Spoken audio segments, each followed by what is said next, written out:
a week before we're starting our round. They fought Don't Panic, and that delayed so much. They lost the guy. Because I think yes, like they had to use so much utility and smokes then they fall to right kind of get into the deeper into the compound, where the northern side of the wall was actually pretty safe.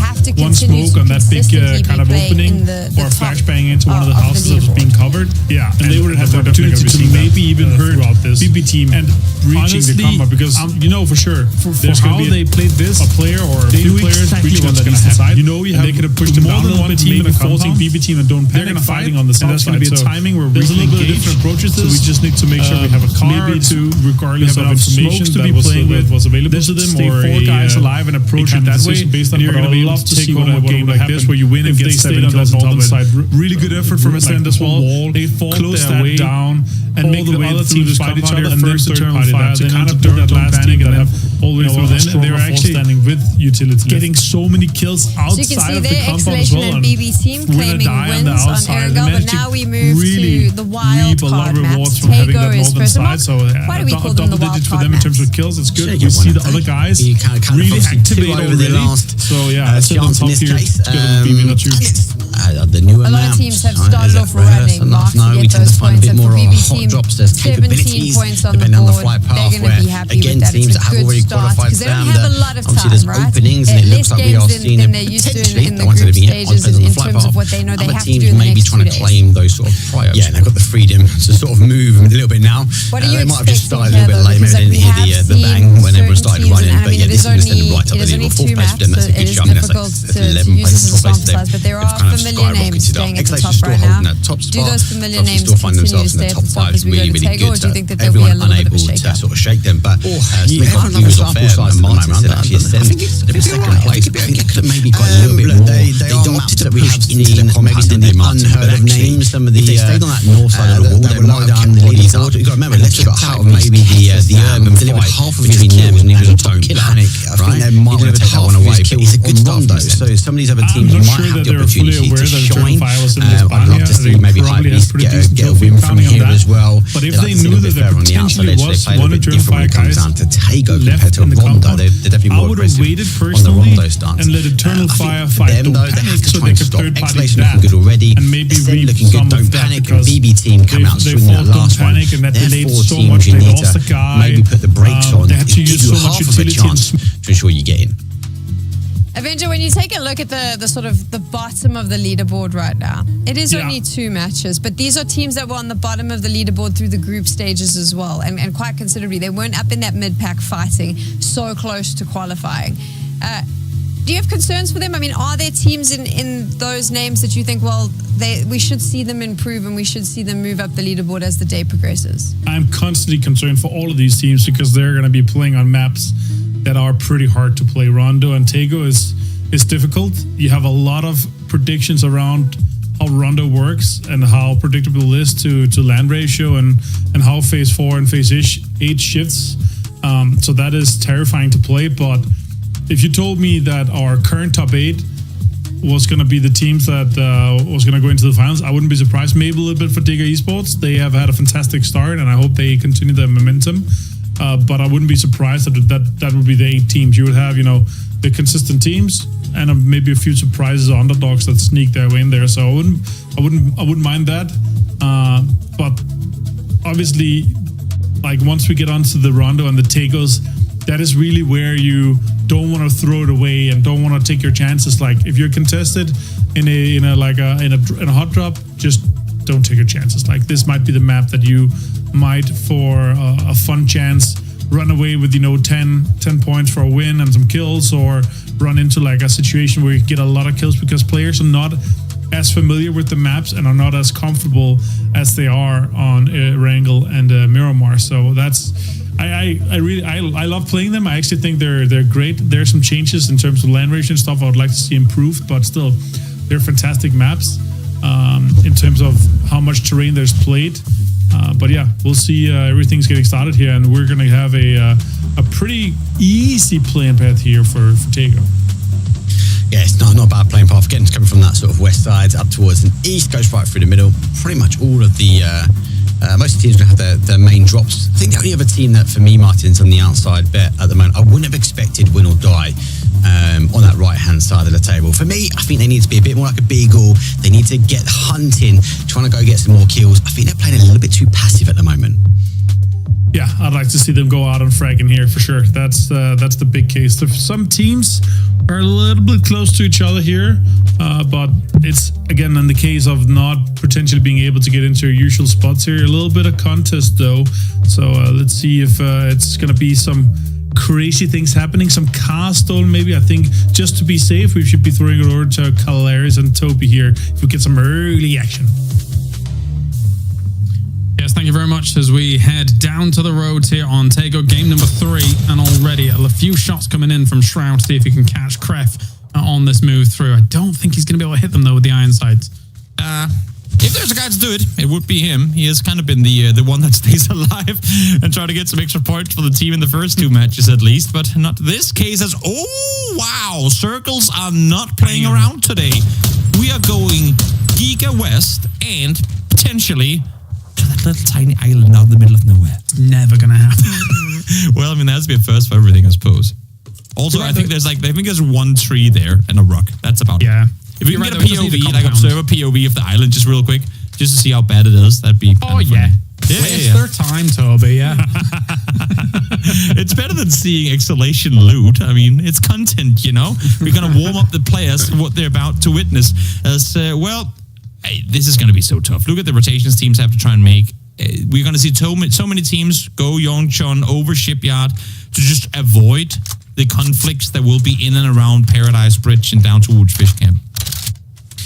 Yeah, I mean, it's almost certainly, like you're thinking 80-85% right, ending on the island, the Northwest Island. So for some of these teams, you're going to have to be getting a scoot on and then from there figuring things out. It'd be interesting to see what Bushido chooses to do, considering their spot in the circle right now. Because again, with how likely it is that it should end up on that Northwest Island, they technically have a great spot if it takes the other 15% chance of moving down towards the south. So imagine. I mean, we just saw in the Wrangle game where there was no way of telling where it was going to end until the last couple of circles. So maybe it does go south, but I would not be surprised if we get to see somewhere.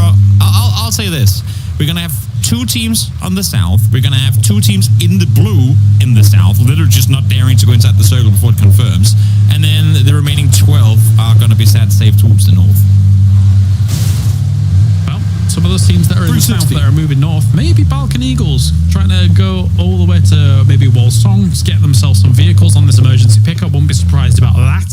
And Grove Street rotating on past some of these teams, but Klim on this move past, getting King to start things off as Digger is getting themselves in all sorts of trouble. Again, teams trying to avoid confrontation by going early ends up finding one another because they're trying to execute the same strategy. Very similar to what we saw with the Stumped foot in the previous game as we go wee and boop. Solid. You say it's not Tony Hawk, but I see a lot of flying in 360s. I'm just saying. The only true place you can really get away with it here, all right? That is true. That is true. As Grove Street, able to find the entry knock on the boom. Good on that because the team is kind of split. Now the rest of the players are coming to try and fortify, but they might be too late to the party. Yeah, a little bit of desperation here. Getting out the car fast as pinned. Try and find himself a little bit of an angle from this side. That being said, though, I don't think they're going to open themselves up to angles here. Pins are kind of realizing that unless the little hole in that wall gets breached, Sancho on the other side tries to go for some shots, spraying down. Salek is on the other side of this and getting caught as well. Everybody's getting caught here so quickly. Yeah. It's the terror of everyone trying to claim real estate in an area where there really ain't a whole lot to play. We've seen so many circles whenever they do swing up here to the north, going towards this exact roundabout as wow. Okay, nice little double peak come through. Late on the double peak, but does work out in the end. But yeah, no, this intersection getting so many circles when the circles do shift north. So it makes sense that that's something everyone is trying to fight for. Just make me wonder now where our Balkan Eagles are going to go. They're already in the air flying. They're dropping down from this. And they're in the lines of sights of Kref here. We're going for a spray. We're dropping right on top of them on the north side. On that compound means that Kref's now going to have to reinforce this spot and make sure no push comes along. we've now lost as many players as we had in the first 15 minutes of the previous Erangel game. Yeah. That's kind of insane. But again, only so many rotation paths. Teams are running into one another. And now it's up to Mika to try and fend off Sikora Sanson. Lost Masterlink earlier on rotation. You can see in the distance there, Shroud trying to come over and help, but he's going to have to really go fast if he wants to help out, because it seems like all of Eternal Fire are here ready to take this fight. He is turning around, though. Oh, no. Now being dissuaded once more. Ooh, very close. Circle is definitely a huge problem, and it's going to funnel a lot of these teams to almost exactly the same spots. That Molly was already taking down He-Man. Now Mika is going to fall as well. Eternal Fire. I don't think they fully know that Shroud is all the way up north, and he is leaving. So, that's, I mean, a great cleanup by Eternal Fire. And Shroud's going to have to play for some salvage again.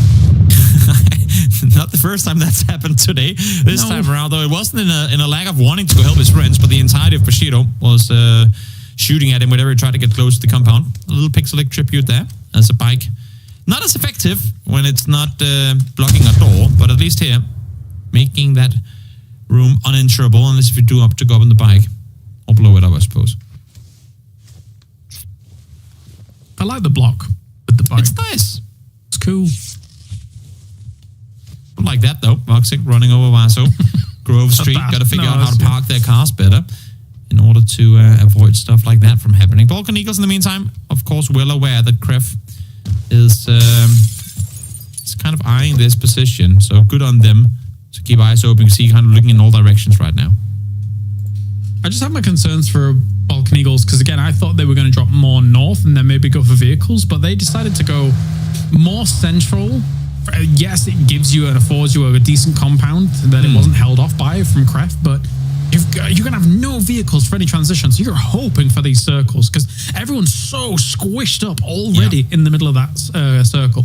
Godok open, Palace open. I mean, Southside pretty much open. It's just Hype who came in late down here that are opting to stay. Again, they're probably expecting and assuming that they have to go north at some point, but no reason to risk it for those center compounds because we can see what happened to the 7 people that did try and claim center real estate early on. Down to just one team is both Sakura Sanson and Exhalation. Exhalation currently sat in first place. That's a big loss for them. There are still teams coming along here. Crossberg will actually moves past this. Doesn't go for any shots himself on the seat swap. And Shroud almost got him. Would have been a bit of a disaster for Eternal Fire. Yeah, went for the reload with 14 bullets left. Could have probably had him, but maybe not fully committing. I respect it. I mean, you see one guy, you got to have bullets ready if 3 more people come rushing over the hill moments later. As now, don't panic. Seems like they've caught after all by surprise. They've sprung out of the compound, and what a great off angle by Global Army. Can't find the knock though, finally. Able to get one, has eyes on the second player as well. Yes, he does. And I think technically he could have probably hit him through some of that grass as he kind of lied down when that was going on. But going to charge up a nade here. Healing going off from Klim. Will he be able to hit it? Does it catch? Oh, it negates quite a bit of that heal that's going on. Another tick actually went off right after. That's funny. Normally doesn't occur. Yeah. But Global Army now takes him out completely. And this is the issue, right? They had the compound. They had the position up on that northern side of the circle. Tried to extend further, but nice setup here from Don't Panic. Hearing the cars come out of the compound and, yeah, just kind of waiting for them to walk straight in to the trap. Would have been a bit rough if he hadn't have got at least one from that, right? Initially, when the spray went down, I was very concerned that maybe he wasn't going to get it and they were going to turn around because it was taking a while to really fully connect. But Global Army does get the 2. The rest of, after all, in that compound, they ain't moving anytime soon. And hey, okay, are we going to fly over the water as well? Did he already do that? He likes doing that. Could be. Got to do it for the cinematic shots. The observers instantly there. Ready. Looking, well, Brax is looking for a place for his teammates to go. Wallsong is completely vacated. As Getrox now, solo player in an E-pickup, trying to fly ahead of his teammates. They're already inside the circle further towards the west. He's going to be the eye in the sky, at least for the time being. Seeing if he can spot something for his teammates as the next circle does. But do we get that crazy southern shift? No, we're going duck. It couldn't have been any further away from that southern shift. Wah, wah. But to be, at least for the sake of 14 of the 16 teams, they're already inside the circle. And one thing that actually arises from a circle like this is that there was really no teams in those hills north of Godok, and actually that can co-inhabit a lot especially if we obviously get the circle shift going up there further. We'll see, though. It obviously was quite on the edge, and this being such a hard shift means that now technically it should be a bit more playable as everybody gets set up. And look, I mean, Bushido ran into a drop and has a ton of stuff available to me. I think I saw a Lynx, I saw a Grozer, I saw a P90, 3-3. It's brutal once you get a lovely drop on Tego. Welcome to the wildcard maps where you're spoon-fed loot when you get that lucky. In the meantime, all these teams are trying to rotate west. Obviously, I mean, there's big fields, somewhat circle center, making it hard to play in and around there. Then you have Godok towards the east, but with this circle shifting, pretty much every team that were towards the center started executing western rotations rather than try and swing back east, meaning that BP team, I mean, they are not aware, obviously, but they have the entire mountain to the southeast actually for them to take, with rotation opportunities there as well. Whereas if you look to the southwest or the north even, it's a little more cramped. Very cramped. Very cramped. There's going to need to be some jostling for some stronger positions for some of these teams. Don't Panic is jostling for a spot right now. Rhino Lock starts things off with a knock. Does see CCNX down there. He's going to throw the nade forwards to him. Yes, he will. Schiller will tip him off that is coming in as well, thankfully, for some information. There was a Panzerfaust in the hands here. Don't Panic. Just trying to take down Pokemolodoy. Nades out through the door. Can he finish it off? No, Shipless will take him. Yeah, good nade over the top second time around. Rhino, a little sad that he has a Panzerfaust as a secondary gun, because he ran out of bullets when he tried to flush Sheila, and therefore now he has to expose himself to the compound proper in order to get the flush, which might actually end up keeping Sheila alive. You can see he's wanting to get the off angle. He wants some extra points off of this game, being a solo player left alive, but just can't seem to find it. As Hype in the meantime, again, tried to swing southwest around, but there's already so many teams down here and running straight into Balkan Eagles because of it. Totally bottled up. And Kraft has taken along the entire hillside as well. I think this is a great little move from them, because initially they were south of Balkan Eagles, trying to eventually move elsewhere, I suppose. But this hillside does afford you quite a bit of angles if Balkan Eagles wants to move out of here. So they're constricting their position at the moment. I like the fact that they're playing it smart. They know where the pressure is coming from, and while this compound might be completely irrelevant come next circle, if you can force Hype into potentially Kref or into other teams around and then set up a third-party opportunity for yourself by simply just staying in the compound, you're doing smart things in trying to make your way into the next circles. I think Shroud is getting a full drop. To himself.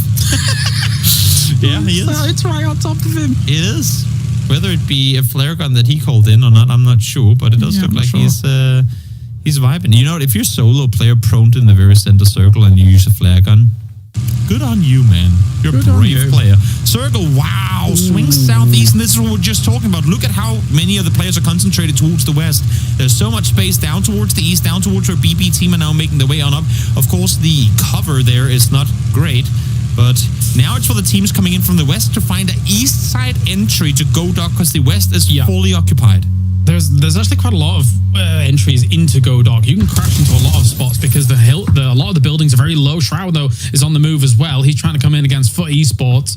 I think that this is doomed. It's not looking good. Ooh, run away. Lops a nade out. Tries to stay safe. Bluestone nade on the back wall as well. Forces Smart into the other room as Shroud. Oh, he didn't see him. No, he didn't get eyes on. But doing a good job at buying himself time. Issue is, I mean, Vard ain't going anywhere. He's going to go for the corner. I think he realizes now. Where else can he be? Other side of the wall, I guess. But Shroud is dancing. Look at him. Moonwalking around. Doing what he can to stay put, but now Etsy's coming down to help. And there are only really so many angles this wall is going to keep you safe from. Headshot connected. T-Bone gets knocked. Okay, so now actually flushed as well. I'm not sure. Shroud a little bit of time. Yeah, I was just going to say now they have other things to worry about, but didn't expect to see the insta-flush to follow. For sure, Vard was right on top of him almost there. He kind of proned in the smoke. Did Shroud to try and keep himself alive. Also, the fight going on the other side. Foot is scrambling to try and find Shroud, but Shroud is buying so much time, and it tried to go through the window. If that had gone through, that might have clipped Vard completely and taken him down. He's retreating from this. That is some crazy stuff by Shroud to just not die. I mean, enforcing the attention of the entirety of Foot, because that's got to be how T-Bone fell, right? Trying to regroup with his teammates, but then Bushido able to get an off angle, catch him kind of crossing streets, maybe going between buildings. So, Shroud, well, you don't get the point, but in terms of credit, I feel like it's on you that T-Bone falls. After all, going for an emergency pickup and they're trying to land in the middle of Godak, I suspect they might get lasered down by 5 teams here. Yep, that's how when you play Minesweeper at the hardest difficulty. Find a building that's not already occupied. You have nothing to go by. Good luck, have fun. We'll see if it's going to work out or not. As done, able to connect onto Seifu, take him down. Still has 1 or 2 more players to deal with on the side of Grove Street. And the potential of getting Rafa back up. I like the smoke here. Try and line it up as Veronica holds down the ridge line. Falcon Eagles, with their decisions in this game, was always going to end up in some of these edge fights, and now not doing too bad. Just the one, as you mentioned, from Grove Street in the distance, trying to hold this off. And Balkan Eagles is going to be back up to 3 here. So Karam, it's got a lot of work. That was a nice nade to get things rolling. Not good enough, though. Solo player, that could have been a double. Ooh, just exactly. Misses Rafa there as well. A single bullet, make the 2. Would have taken down them both, but because he's hesitating, that's going to allow for both of them to get healed back up. Circle goes Doc. Full Doc is where we're headed. And, well, we're going to see Team Steyr now getting into the city. Then it's going to be quiet for a half circle, or maybe 2. And then, chaos. Okay, interesting. Don't Panic actually went for the emergency pickup and are landing back with the rest of the team here to make a decision what they want to do. Yeah, I think if you're going to, I mean, after all, somehow got down in the middle of all this, but if you're going to try and go into the middle of Godak here, it's so dangerous. Yes. Oh, spotted. First bullet's a headshot. Hate to see it when you're wearing level 3 vest. Able to do a bit of damage, but you have to imagine that Karam stays are counted. Indeed, they are. Nice sweep here from Grove Street. Able to stay alive and take out... Oh, sorry, from Balkan Eagles. Able to take out Grove Street. Kind of wild to get 17 minutes into the game and only then be the first team out and eliminated. Yes. That's 16th place for Grove That's what Street. Cities does. That's what Cities does. It's not easy. It's shipless now.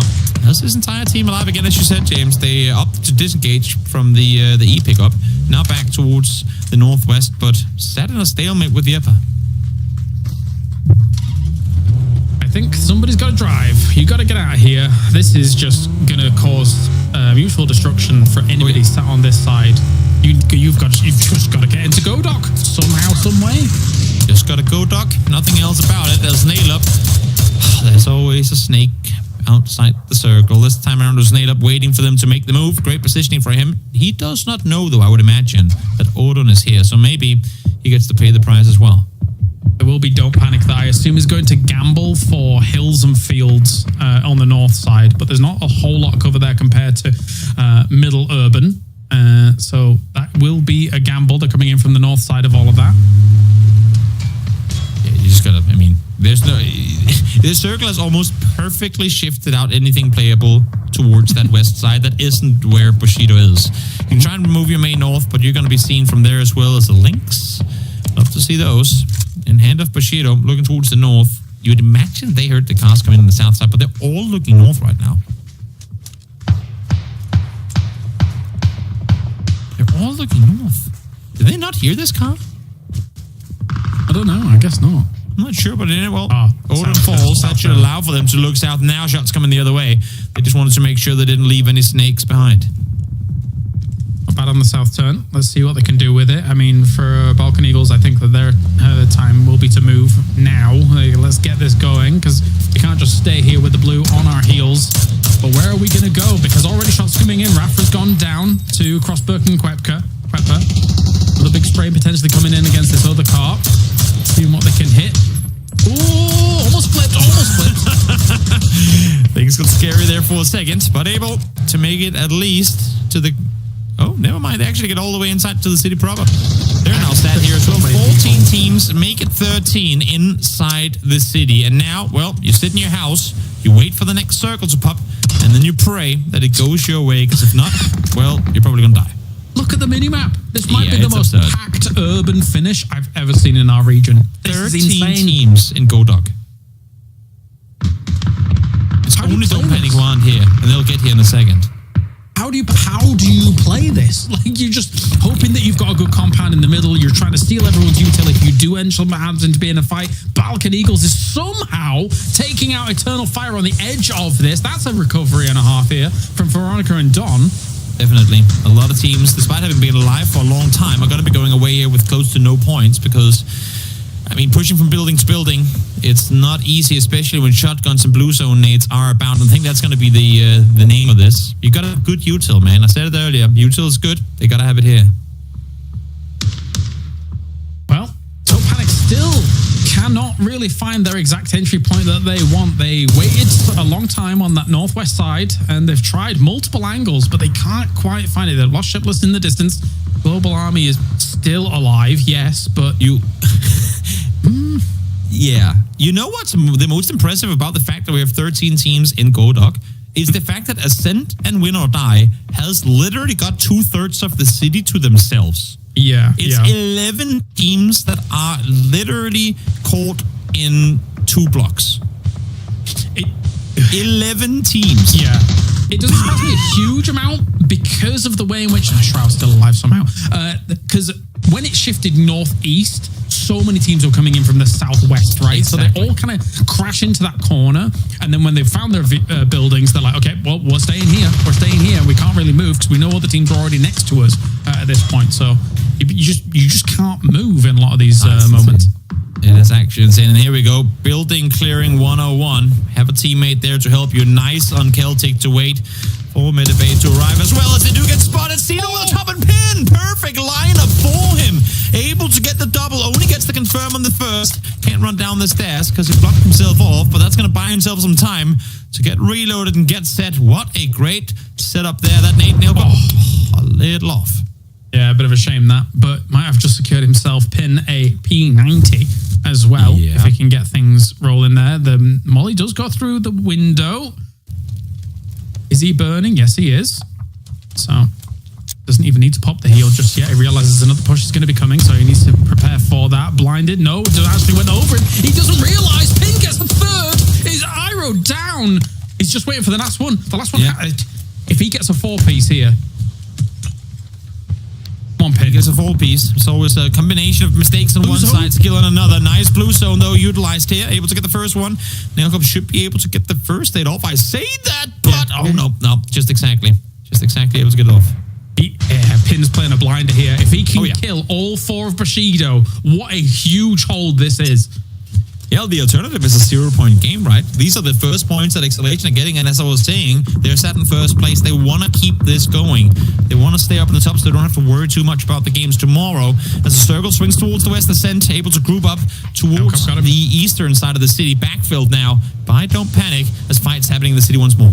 I understand why there was the switch away as well, because that could stalemate. You could just like sit there for ages as a 1v1 and just not push with it. But Nailcop will clean it up. He also got Novik in the distance here from High Beast too, so he now needs to go on his own little rampage without the rest of his team. Where are we going with this? Panzerfaust? Okay, not needed. Not needed. Good thing roadmap tells us that soon we're going to get the destruction on all maps, so there won't be cities at the end of city fights anymore. They'll all be blown to pieces. That'd be nice. That'd be fun. Yeah, we'll see. Interesting. We'll see. Maybe we get extra damage for collapsing buildings on top of opponents. We'll see as a glider parked on the roof. Gives us a bit of a cinematic view at these teams having to vie their way further west. Yeah, it gives us a great indication on where Brexco came in from, eh? And he's down. And it's the constant hunt. I mean, Don't Panic have literally been tailing since entire play through the northern side. Pains has a great off angle here. He hasn't peaked yet, but as soon as they cross this road, he better start hitting some shots. This is getting very, very messy. To be able to read exactly where every team is moving for some of these players is going to be so difficult. Yeah. As Don't Panic is going to send some more util forwards. But in this little park area, Don't Panic is kind of roasted. How are you supposed to get away from here? I feel like you did what you could in terms of trying to backfill. You need to cross over those, set up those smokes, try and see if you can run on in. You got 2 knocks close. So there should be some space for you to maneuver forward, but it's so difficult because yes, you're fighting Ascent, yes, you know where they are, but what's happening around the next corner? Well, there's 10 more teams waiting for you. And again, Win or Die still is the entire north. Like the north side of the road is just theirs. If other teams have to eventually cross that road, then GG. But we'll see if that even has to happen in the end. This is still very dangerous. A lot of smokes being used. I wonder at the end of this game how many smokes get thrown. It has to be much higher, surely, than the average game, because that's the only way oftentimes you can actually transition from building to building. Yeah, it's a smoke kind of game. Back in the day, you'd say try and see if you can reduce their FPS. Now it's not the case anymore. Game's as smooth as ever. As the circle swings south, at least for the sake of the many. They don't have to go too far. Win or die, F% just inside the circle. Everyone else should be all right outside, that is, of Don't Panic and Ascent. Yeah, the circle becomes a problem eventually for Win or Die. Having to make the transition, what they're going to do with it is the question. Hypebeast might have a great spot to be able to start holding them out as time goes on. And you got to be careful about taking some of these roofs as Bestalosh. He's going to go all the way off of that. You don't exactly know from some of these roofs which other angles are going to be open against, because you don't know where every single team is at the moment. Exactly. Ascent taking their time here, rather sit outside the circle for a little bit longer, try and see, maybe Don't Panic, gonna make some mistakes. Not quite the case though. They find themselves a knock, try to get the flush with the Panzer, but not gonna happen either. Now it's their time to try and run forward though. Down to just the two of them. They have to run into, now they've fully reset Ascent. Got such good gear. Still alive. They've done well for themselves to keep themselves alive. But Besto sees them moving on in. We'll take Schiller. There's not much more opportunity for Global Army to really do much with this. Here, there's a big spray coming against Presenti. Absolutely lasered alongside Leosh as well. A little bit of a trade back and forth here to try and slow down the push. But yeah, as soon as Winner Die had to make it across the road, it was going to be lights out.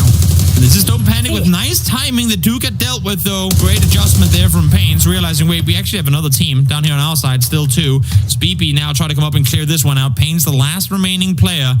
Full Ascent as a doozy. I mean, there's just no fear. When you have a Panzerfaust in hand, you're sprinting around. Yes, you can go down as well. You get knocked and your teammate comes and helps you out.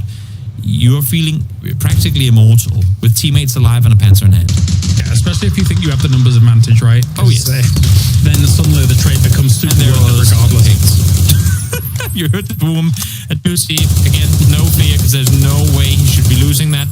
Able to sprint into the house, blow up Pains. Nothing you can do about it. Trying to make sure he gets every single point from all of this as well. Keta did take away Leosh, though, in the end. Said Hypebeast that will have a great angle on them, and yes, they will. Nail up, finishes off, hello, my bad. So Win or Die might have had a lot of the circle before, but that's how the cookie crumbles when it shifts across the road. Yeah. Definitely is. They had so much to play, but in the end, the circle didn't favor him. And now, well, down towards the south we go. Still 9 teams left. The fact that these teams have fought so hard at 20 minutes to get to where they are, and we're still not in placement points yet, is insane to me. A team will have lived for 28 minutes in this game and get away with 0 points. Could potentially be Foot, as they're currently sat with no kills on the board. I'm impressed that they actually got into what is now a central position, considering they were kind of on the edge of Godok. They were a little bit flustered and floundered by what Shroud was doing, as well as some shots coming in from the side. So now even more attempts to across some of these roads here from Veronica and Balkan Eagles. They've also done well to keep themselves alive, but not for long. Pixelic will knock Veronica, and they know exactly where the movement's going to be coming from Don as well. So send some nades forwards. Everyone staying still, waiting for the circle to force them to make plays happen, because they know with 18 players alive and seeing the size of this circle, you cannot peek a window without the potential of 3-4 different teams looking your direction. So everyone buying time again, hoping that everyone else is fighting instead of them, and placement points will do the majority of the work for them. That's the problem, right? 29 minutes in, 9 teams alive. We're barely in placement. It's absurd. And well, Circle Sender, it's Eternal Fire and Diga. They're going to be sat here, prone here next to one another, waiting for a top 2 guaranteed heal off. We'll see what's going to happen, as all these other teams will, within the next 40 seconds, have to start moving forward. People are hoping for some of the solos to die, get into that placement as quickly as possible. As a good little cross from Veronica and Don. Perfect stuff. Nades go out from Hypebeast to try and shut it down, but it's not quick enough, as now they have made the cross. So this becomes a bit of a problem for Hypebeast. They're trying to almost leapfrog ahead of the position that they hold. Oh, he's still holding the angle. They're not fully aware that the cross has already occurred. I mean, you know what? I don't really necessarily fault them. They're rather safe than sorry in this case. You have 3 guys up. You have a Groza and a P90. You're, I mean, looking pretty good, and you're inside circle, so might as well chill. But now, final circle's going to close in. An average of 2 players per team alive with 9 teams up. Blink and you'll miss it. This end game is going to go absolutely bananas in just a second. How are we supposed to take a stock of who gets what position? This is going to be ridiculous. We can't. We can't. We'll just go with the flow. Yeah, for sure. Nuts stuff. P90 spraying through the windows here. Digger has a pretty okay spot to work with. But if you're getting knocked by a P90, and then also blue zone nades coming through as well. Oh, just barely bounces off the windowsill. Unfortunate. Would have really had that one, because now there might be a world where they get that res up because of it. Is nail up. Does get found. Pixel able to find the first. Sketa again. Everyone here playing as slow as they can. Back against the blue is perfectly fine. It's moving in very, very slowly, so they can take their time. And as you said, hope that other teams are going to fight. Give them free placement points to work with. Stro finds one. He's still alive in this game. He's still alive. I mean, it might not be for so long though, considering where he is at the moment. So he's going to throw out some nades out into those smokes, see if he can get anything done against Don, and he does. Stro is able to get some salvage points in the max. It's absolutely going wild in here. A 3-point double kill as we're getting into placement points now as well. The Stro will be the next one to have to cross this street. We'll see if he's going to be successful at that. I'm looking at the map feed right now, but there's really no point because all these names are practically on top of each other. Yeah. This is arcade mode. This is Hot Drop Intense Battle Royale. And right now, well, for esports, they're the kings of the hill. We'll see if they can stay put up here on the roof. 10 kills. Good job some of these buildings have got 3 floors, right? Because we are going to have to go smash and grab all the way in. And perfect angle from Vard. It's very rare you get an angle like a smoke on that. But Vard is able to find one while this is going on. Top 5 now remaining. Pixelic and Vard still going crazy. Still finding more. Going smash and grab against all of these alleyways. Perfect stuff from them. 4 kills for Stro as well as he starts making his way inside the building of his opponents. Vard lobbing a nade, and that's going to help him out a bit. Has a double barrel. Try and find the last remaining player of Eternal Fire, but Matt, he's going to say, I counter your double barrel with a Panzerfaust. We'll see who's going to come out victorious. They're both one-shot kills. So who's going to get off first? There's Pixel. Spotted with a Panzerfaust flying straight past him. Disaster goes down here for BB team as well. Still, this hold-off continues. We're getting down to the dots. And they're in the smokes as well, bouncing nades off of those smokes. This is going to be perfect for Foot. They're going to be able to blast every single one of them from the high ground. There's only one left. Shroud is alive in the blue behind the wall. Is now a heal-off. Who got it off first? Shroud, does he get the first hit off? No! Not to be. Pixel staying alive. T-Bone clapping his hands. That is the first time, James, in I feel like years, that we've actually seen the circle come full zero. I can remember Shroud like got second place with 5 kills. That's an 11-point game from a guy whose entire team died at like the 6-minute mark. What a performance. What a performance. Knowing exactly what... And again, it was actually Shroud that was causing for all of those problems as he crashed into Godok. I thought Foot was floundering like a Magikarp when they were trying to hold that off. But then all of a sudden, they get into the middle of Godok. They're able to play it to perfection. You saw them shooting down on everybody in these smokes. Man, that was excellent.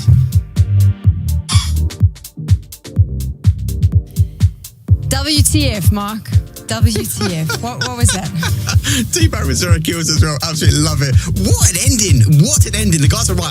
I have not seen the zone disappear for so long. I was saying, they've got to jump to the other roof. They've got to jump to the other roof. They made the jump to the other roof and denied whoever it was trying to come up the staircase, and it was just free reign for them. But big shout for Shroud though. Shakira Senton yet again doing it by a solo. I feel like he is playing on his own at the moment, but he gets himself a 2nd place.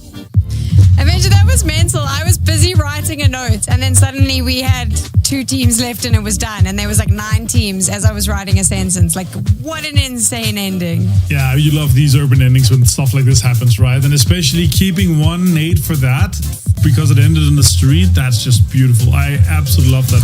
What a fantastic urban ending here for having these things happening. But also, I gotta say, gotta give huge props again. Shroud, this is the 2nd time that he's salvaging insane amount of points to Sakura Sensing. He is single-handedly holding them in to a good spot into this one here. But yeah, everyone was like, okay, when are we gonna go into Go Dog? Like second circle pops, okay, it's Go Dog. Third circle, and it's just actually urban and Go Dog, and everyone had to rush to get in there. And at one point, it was win or die that had half the circle on Malt side, but they had to cross as well, and that was so rough for them. Any other highlights when you take a look back at this matchup, Avenger? Yeah, multiple. Like there's so many situations where it's like, okay, that was such a smart move. That was such a smart move. Here with Pin was one of them. Like some of the crossholes paints with his few nades that he's able to clean out a lot of the Don't Panic guys with that. A lot of points clutch for a lot of these situations where you're quick in your feet and you manage to use util or outwit some of your opponents. That's just giving you 1, 2, 3 extra points just from a few seconds of play. And for you, Mark, I mean, if you look at the match in its entirety, standout moments? Just the ending. Other than the ending? So I want to talk about the ending because actually it's the Turtle 5. That is insane. Look at that! Go on, mate. And he re-peaks him as well just to try and stop it. Absolutely love it. And look, it's very different to get an urban ending. Godok, we teases us and then obviously see it plays out a little bit later and obviously it pushes into the fields normally, right? But you got to remember that the amount of teams that we had in the end here, Sam, actually both foot players actually dropping into the centre. Actually having the urban ending, it really shows the calibre of player because they've got to think on their toes. These are angles. The guys called it when they get on the roofs. Our roofs can see you. It's not a normal ending. It shows again to the calibre of the players. You can see the match results now on your screen. Foot Esports getting a win. That's exciting for them. BB team up there as well, getting some points on the board. And Sakura Sensen. Should we say Sakura Sensen or we just give it to show? Because I mean, that's actually show. Just show Sensen. Yeah, Sakura Rosen. And it's going to affect the overall leaderboard halfway through the first day of our last chance qualifiers, right? And this is what it looks like right now.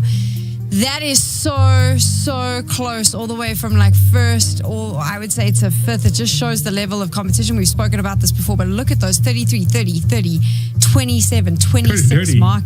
Just super open. Look, Shakira Sensen, or Shro Sensen, we say 10 kills. He's the only one that's got kills, I believe, on the team. He is the only player. If Shakira Sensen had another 3 players, they might be a little bit higher up. Now, they're in the top bit, they're in the 8th, and they've only got one person to thank for, really. So good shout for them. Look, BB team coming back, Foot Esports at the top there, Ascend still holding up, Exhalation doing not too bad. I think it's all down to Shakira Sensen. Just big kudos, Shro, able to dig out a 2nd place. That's huge. It is actually Absolutely true. It is Shro with 10 kills. All the other guys, Marslik, him and Mika, 0, 0, 0. He has 10 kills on his own. Multiple times into the top. He got a 2nd place here. Like, he's been clutching so much for Sakura Sensen. That's just next level for him. That's so cool to see. Top killer, by the way. Yeah, got them all the way into the top 8, which is where you want to be if you want to qualify for the grand finals. We're going to take a quick break. Make sure that you stick around to watch, though, because there's some fun stuff coming up. And when we return, we'll shake things up a little bit.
bliss. Updates to several arcade modes. And a new Survivor Pass. All this and more as we dive into the Update 34.2 patch report. First up, we're celebrating 8 glorious years of Battle Royale mayhem.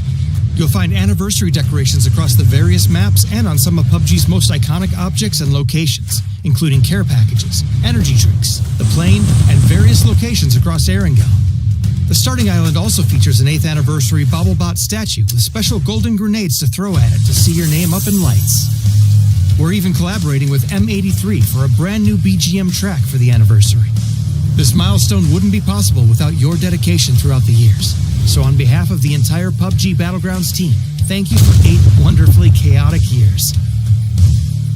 And speaking of your dedication, thanks to your testing, we were able to make some meaningful adjustments to the aim punch settings following the Gunplay Labs aim punch we ran in January. We're now planning on a second round of Gunplay Labs in March to test the new settings, so stay tuned for details. Next up, the arcade is getting a couple of adjustments. Team Deathmatch has several new maps to enjoy, including Destin Arena, Vikendi Train Station, and Sanhok Camp Bravo. We've also adjusted map selection probabilities, added destruction to Sanhok, and changed up the spawn kit. For Intense Battle Royale, the layout of safe zones, supply drops, and vehicles are now random in all maps. The starting Molotov has been swapped to a frag grenade, a random LMG crate has been added, and we've activated destruction on Sanhok. For fans of custom matches, you can now bring in 100 people, up from the previous 24. Last but not least, we're reverting the max player count for Hot Drop back up to 64 players for even more intense action, while also slightly lowering the atom spawn rate. You can check out full details on all these changes in the patch notes. There's also a brand new Survivor Pass available to collect, as well as various bug fixes, so be sure to check out the patch notes for full details on everything. Update 34.2 is here. So put on your party hat, grab a golden grenade, and hit up the arcade. Happy 8th anniversary, PUBG fans. We'll see you on the Battlegrounds.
To the PUBG EMEA Championship, we fired Avenger and Mark because apparently it turns out we had the power as the three of us, and that's what we've done. So welcome to the new look show. Kyle Lars and Toby now on the desk. Holy hell, how was that ending, Toby, after that last game? It was amazing. It was impossible at the end of it to keep track of everything, but I feel like city endings like that, you don't need to. Just lean back, enjoy the carnage, and let the players do the action.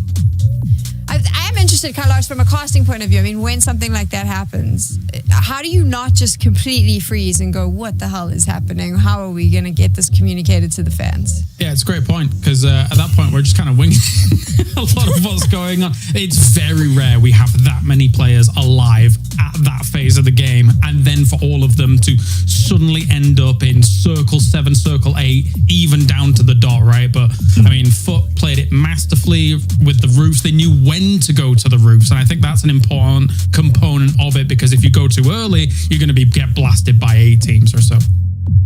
For sure. Now we move on to Rondo, another one of those wildcard maps. I mean, Carlos, for you, what are you expecting?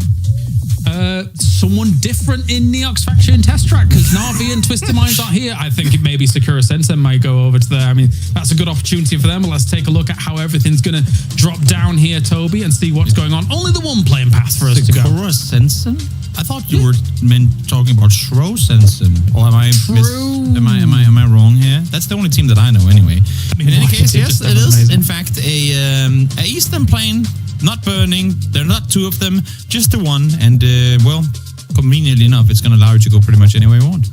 Yeah, there is one of those moments where I've heard some Sakura Sensen comms, and it's one of those moments where Shroud would say to them, all of you are bots. And then just proceed to get that many points on the board. But as you can see, they are going to that central location. I mean, kind of they're on 7th place right now, 19 points. This is going to give them a great launching pad for anything that is going on in this game, which is normally not available to you. There's no way you're going here if Twisted Minds and Na'Vi are in the vicinity. But this is a good spot for them.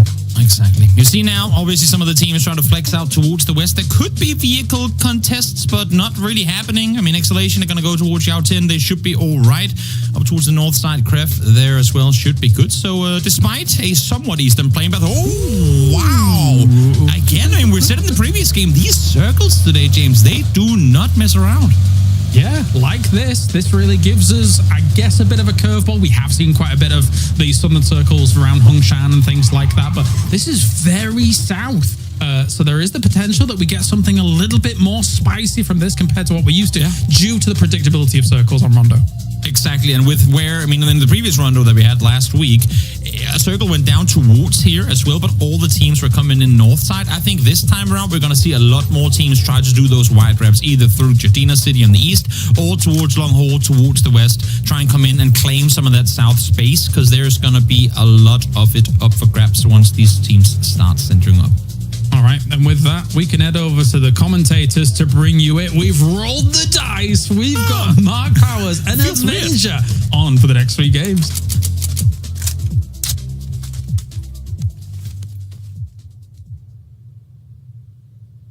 It is indeed, guys, and thank you so much for leading this one here. Mark, I am extremely excited to be casting a few games with you here for this one. What's your thoughts? Well, I'll just say I'm excited as well, because if I don't, it's going to go horribly wrong. But no, I am. This is a good zone. It's come quite late. Look, Jeppe needs to potentially try and dig something out of this one, but we've got to not draw attention away. One, between Pixel's driving. That might have been because he was repositioning his webcam.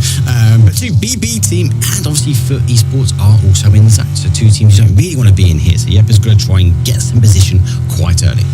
And for the esports enjoyers out there, you might have mentioned and seen Tinglong Gardens is in, but I can now share you this information. There is a very, very, very small chance that we're going to have an ending there. There is a little bit of some information there, some land ratio bits. Usually we see the zone ending around the Hongshan kind of northern area, like the perimeter around a circle outside the Tinglong Gardens here. This is why we also see already now BB teams kind of holding on to some of these compound eats where Bestalage is. This is a fantastic compound. A lot of priority has been going there. Also, multiple teams already moving in now here, because there is not a lot of compounds taken, Mark. There is a lot up for grabs already because we have such a southern shift. Yeah, it is. Good early rotations. Good call from the teams. And yeah, big shout from Besto. Early take, though, a little bit east of their position. 2 wheels in towards the compound. Interesting, obviously, Ascend went for Jaden City. Does mean they're going to sort of play in on the sort of south side. Would be too surprised, though, if they're actually going to hold out maybe more of a 2-2 split. Maybe try and catch a few teams coming in a little bit late, because we do have quite a large number of teams. If they can't find that E pickup, they've got to work their way down the map. And there's only a few entries, especially on this east side. Yeah, exactly. Multiple teams still moving in here in this situation. And for, only being at 5, maybe 6 teams now here with the Ascend coming in on the eastern side, 10 teams still have to get there, right? There's so much up for grabs. I hope we see some of these southern teams take some greedy 2-2 splits to begin with here. There's a lot really up for grabs still, but again, none are going to be coming in and trying to take something from Tinland Garden. Jeppe is already kind of locking up this. They're making sure that they have a hold on at least some 2 or 3 of these compounds where we see a lot of these endings early on. Balkan Eagles coming in from that eastern side. I want to see them go deeper though, Mark, here. This is not greedy enough for them considering how early they're in this circle here. Yeah, they've got to take a bit more of a chunk off of zone. Don't panic. Obviously, driving right in between BB team, getting caught nearly, but Tunnel Fire coming back. I don't think these two will clash just yet. A couple of shots will fire by, and I don't think it's going to let them know that they may be rolling into a bit of a BB trap now, because the cars aren't going to go right in between the two. I think they will be looking at these compounds as potentially prize, because you said before, these zones do come this way, and with a couple of shots coming from Medusi, nothing to connect him. But that level 1 helmet has to be so careful about how much he wants to peak. Yeah, 30% reduction instead of the 40% on level 2 helmet. You really want to upgrade that. Plus the durability is also high on it. Eternal Fire is going deep here in this one. They don't want to take anything until they know the next couple of circles. That's a good bet for them. They're still one of the first 7-8 teams to get into this. They should be able to lock something down, but the teams are so greedy. We see 1-1-2 splits. We see 2-2 splits here. Now, Don't Panic pulling up here, or getting pulled up on from Sakura Sensen. Let's see the show. So what's going to be happening here? He's there. He's with them. Masalik Himan also pulling in. Don't Panic is going to be joined by Shipless and Sheila as well. Shots coming in from Show, taking on some more damage. CCI next with some utility here. Nathan Han pulling it back into the pocket though, Mark.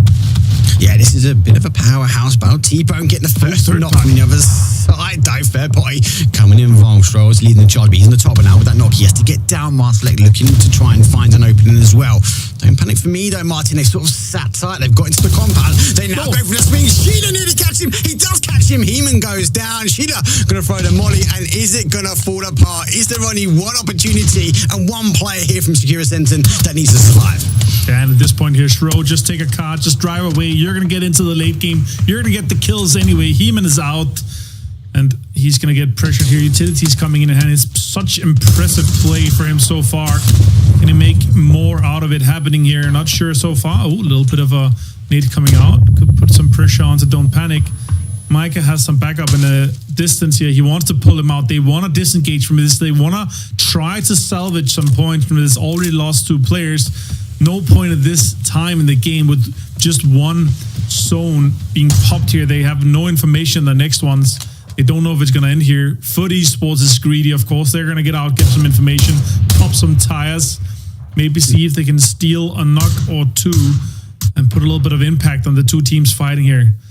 It's going to be a little bit of a delay though, Mark. Yeah, that's exactly what you're saying. You've got to get your MVP out though, haven't you? You've got to get your MVP out. Obviously, Nick has got the position, yeah? Get the extraction in. Don't Panic not going to move. Foot Esports in a position that they're going to try and take any sort of south rotation. It's also going to stop Don't Panic sort of moving around the compound as well. But for now, they are trying to find him. Shro eager to get a few kills, if not underneath his belt. Mick is being summoned back towards the compound as he will now send. Maybe it's an off angle. Maybe they can't extract the MVP as clean as they want. Not sure this is worth it. Is he going to get a better off angle? No, he's actually just going to drive up. I like that. Pull up. Sheila is in there though. Do they have the information that he's this close in this corner here? Yeah, some nice nades coming off this. Oh, good shots coming from Show. Taking down one. CCI down. Almost flushed as well. Micah has to cover. Putting pressure on to Sheila. Shots coming in from Foot still. This is super annoying. It's such a nuisance to them. I have to delay a little bit here so Micah can help. They can push this down. Oh, utility not on point though. Let's see what they're going to be able to do here. Shro already 300 damage in this game. Down to 12 HP though. Sheila also low here, Mark. Slow. Smoke's trying to find the angle. Knows roughly where he is. You can hear him sort of dancing around inside the compound. Trying to go for that reposition. I think he's trying to draw him out. He knows now he's going to get the fair party. He has come out. He's on the outside. Goes for the swing, but Sheila does get Mika. It's down to the Shro Show one more time. He hasn't really got the ammunition to take on the full fight for a long period of time. He's going to have to try and clear these guys as quick as he can. But if you don't panic, you want to maybe just go for a 3-man send on him. You can't take it. But hold on. T-Bone just gets a knock. That makes it down to a 2 versus 1. Yeah, this is the information that he wants. He has to push this. Stun comes out. Push around the corner. Shibless trying to get the rest off. He's going to peek. He's going to get the flush. Steal it away from T-Bone. Jump into the car. Quick swap there on Shro. Good effort. now has to take a Barrel versus Og here. Barrel surely wins this though, Mark. Yeah, has the firepower. I think Stro has the firepower behind him. I think he's using it to his advantage. Now looking to try and reposition again, keep Footy Sports on that side. Neutral shot comes through, but no! Secure Ascension will fall. 16th place for them, but he took a kill. Footy Sports, though, causing huge amounts of damage. And as a reward, the zone will center its way back up. Exactly as you called it, Martin.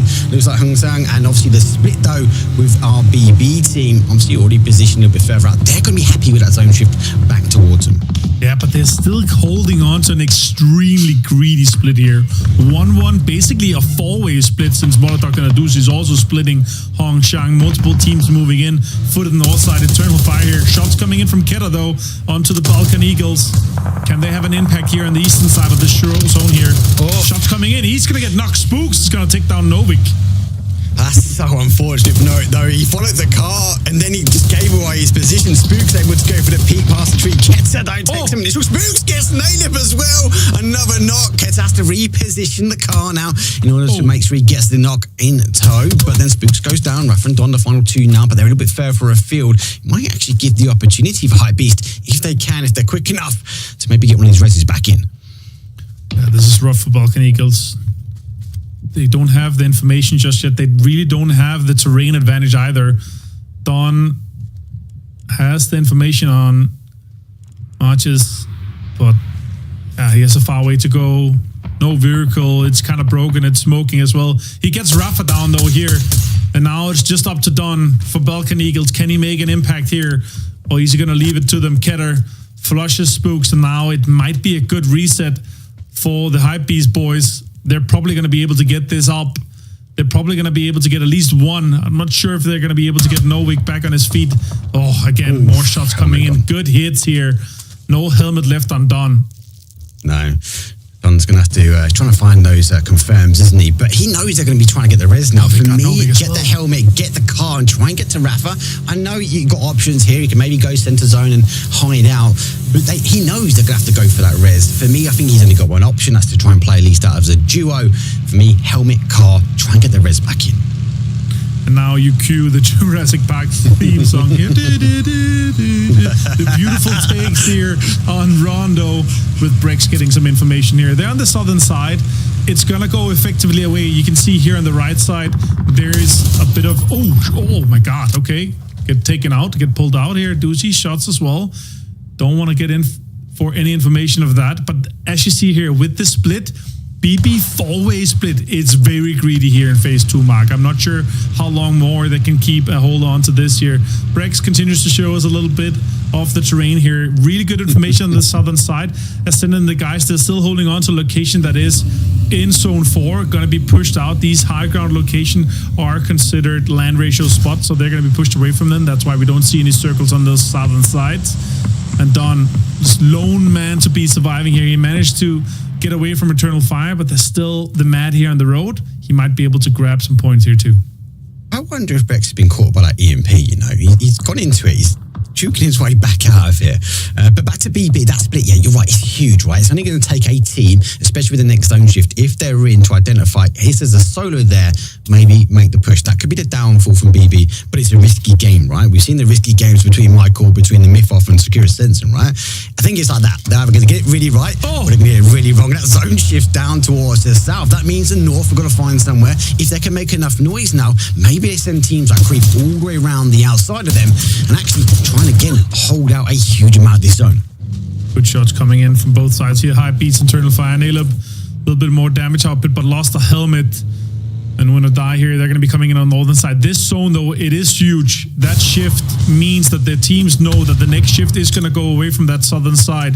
Those two pillars is going to be pushed away. And here, Pixel, the LMG specialist, the special gun connoisseur, is he going to be pushing on Sashila here? Is he going to be able to grab one? He has the information. You can see shots coming in. Oh, that's such good information. No, it's going to be returned.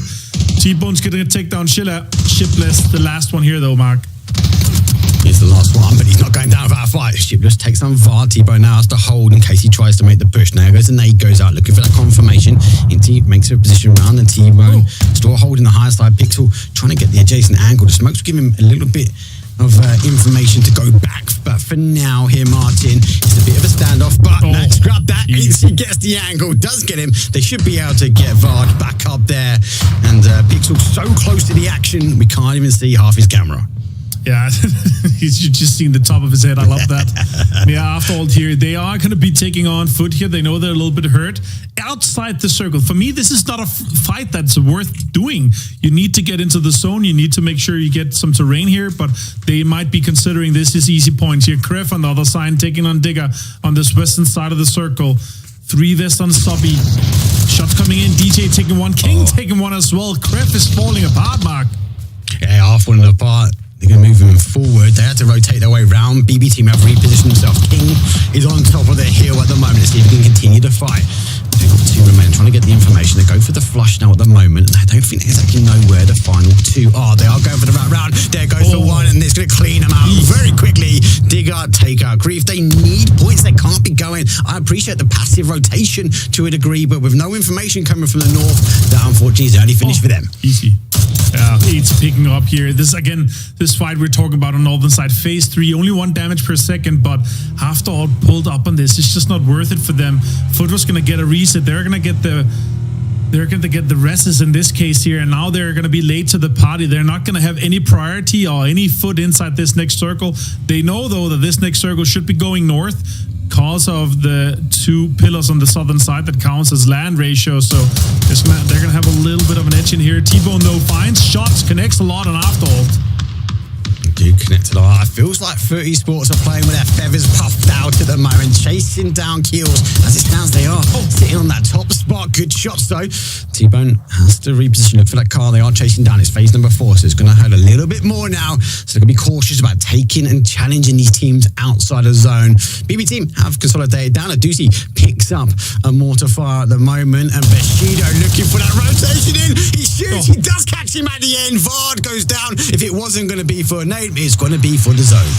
There's so many teams on this northern edge here fighting again just to get a foot in. This zone went north away from the 2 pillars we knew they were gonna, but it could have gone further north. After all, they actually got a really good compound inside the circle. They can hold out these 2 teams. Celtic now, he wants to get the confirmation on Tavad here. Nate's coming in, and we might be nading Nail Cup, but no, he's gonna get away. No problem there.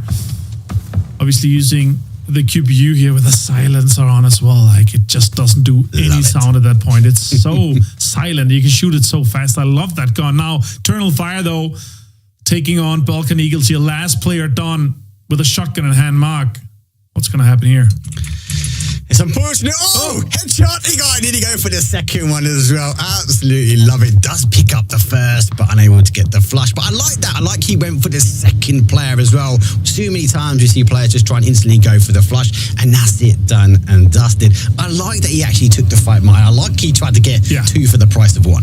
Yeah, he should have. He needs to be aggressive. He needs to swing. The surprise there is really what's coming in here, though. Bushido is taking on After all on this northern.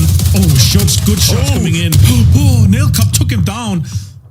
Now Hibako and Klim are left to this fight here. Utility coming out. And they have been engaged now to try to delay a little bit. Molotov comes in. Maybe he can get the rest off. Let's see what happens.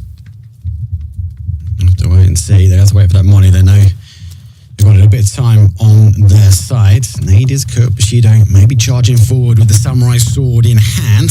Klim's going to take the opportunity before it comes to get that res back on an extra gun, even if he's down.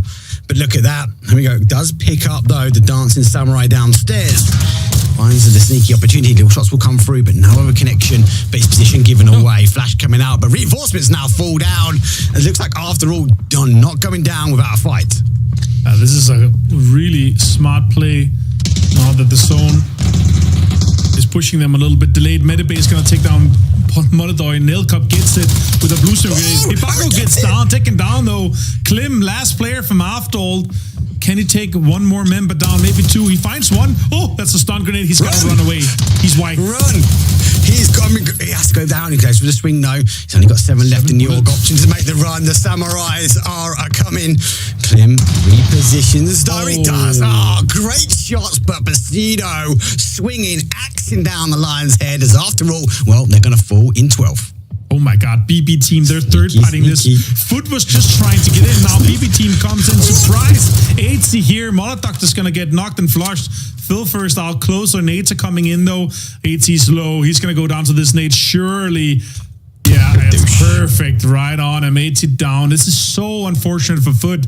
They tried to get in, tried to survive, and they just run straight into a third party from BB team. This is a loss though. BB team had such a good effort. They held on to Hongxiang for so low, so disciplined. T-Bone finds escapation though. And now BB team 2 kills. They're going to be 3 men alive here with a pretty good effort towards the further stages of this zone here. Yeah, if you're in Exhalation, you'll be happy. Footy Sports and BB fighting in the kill feed.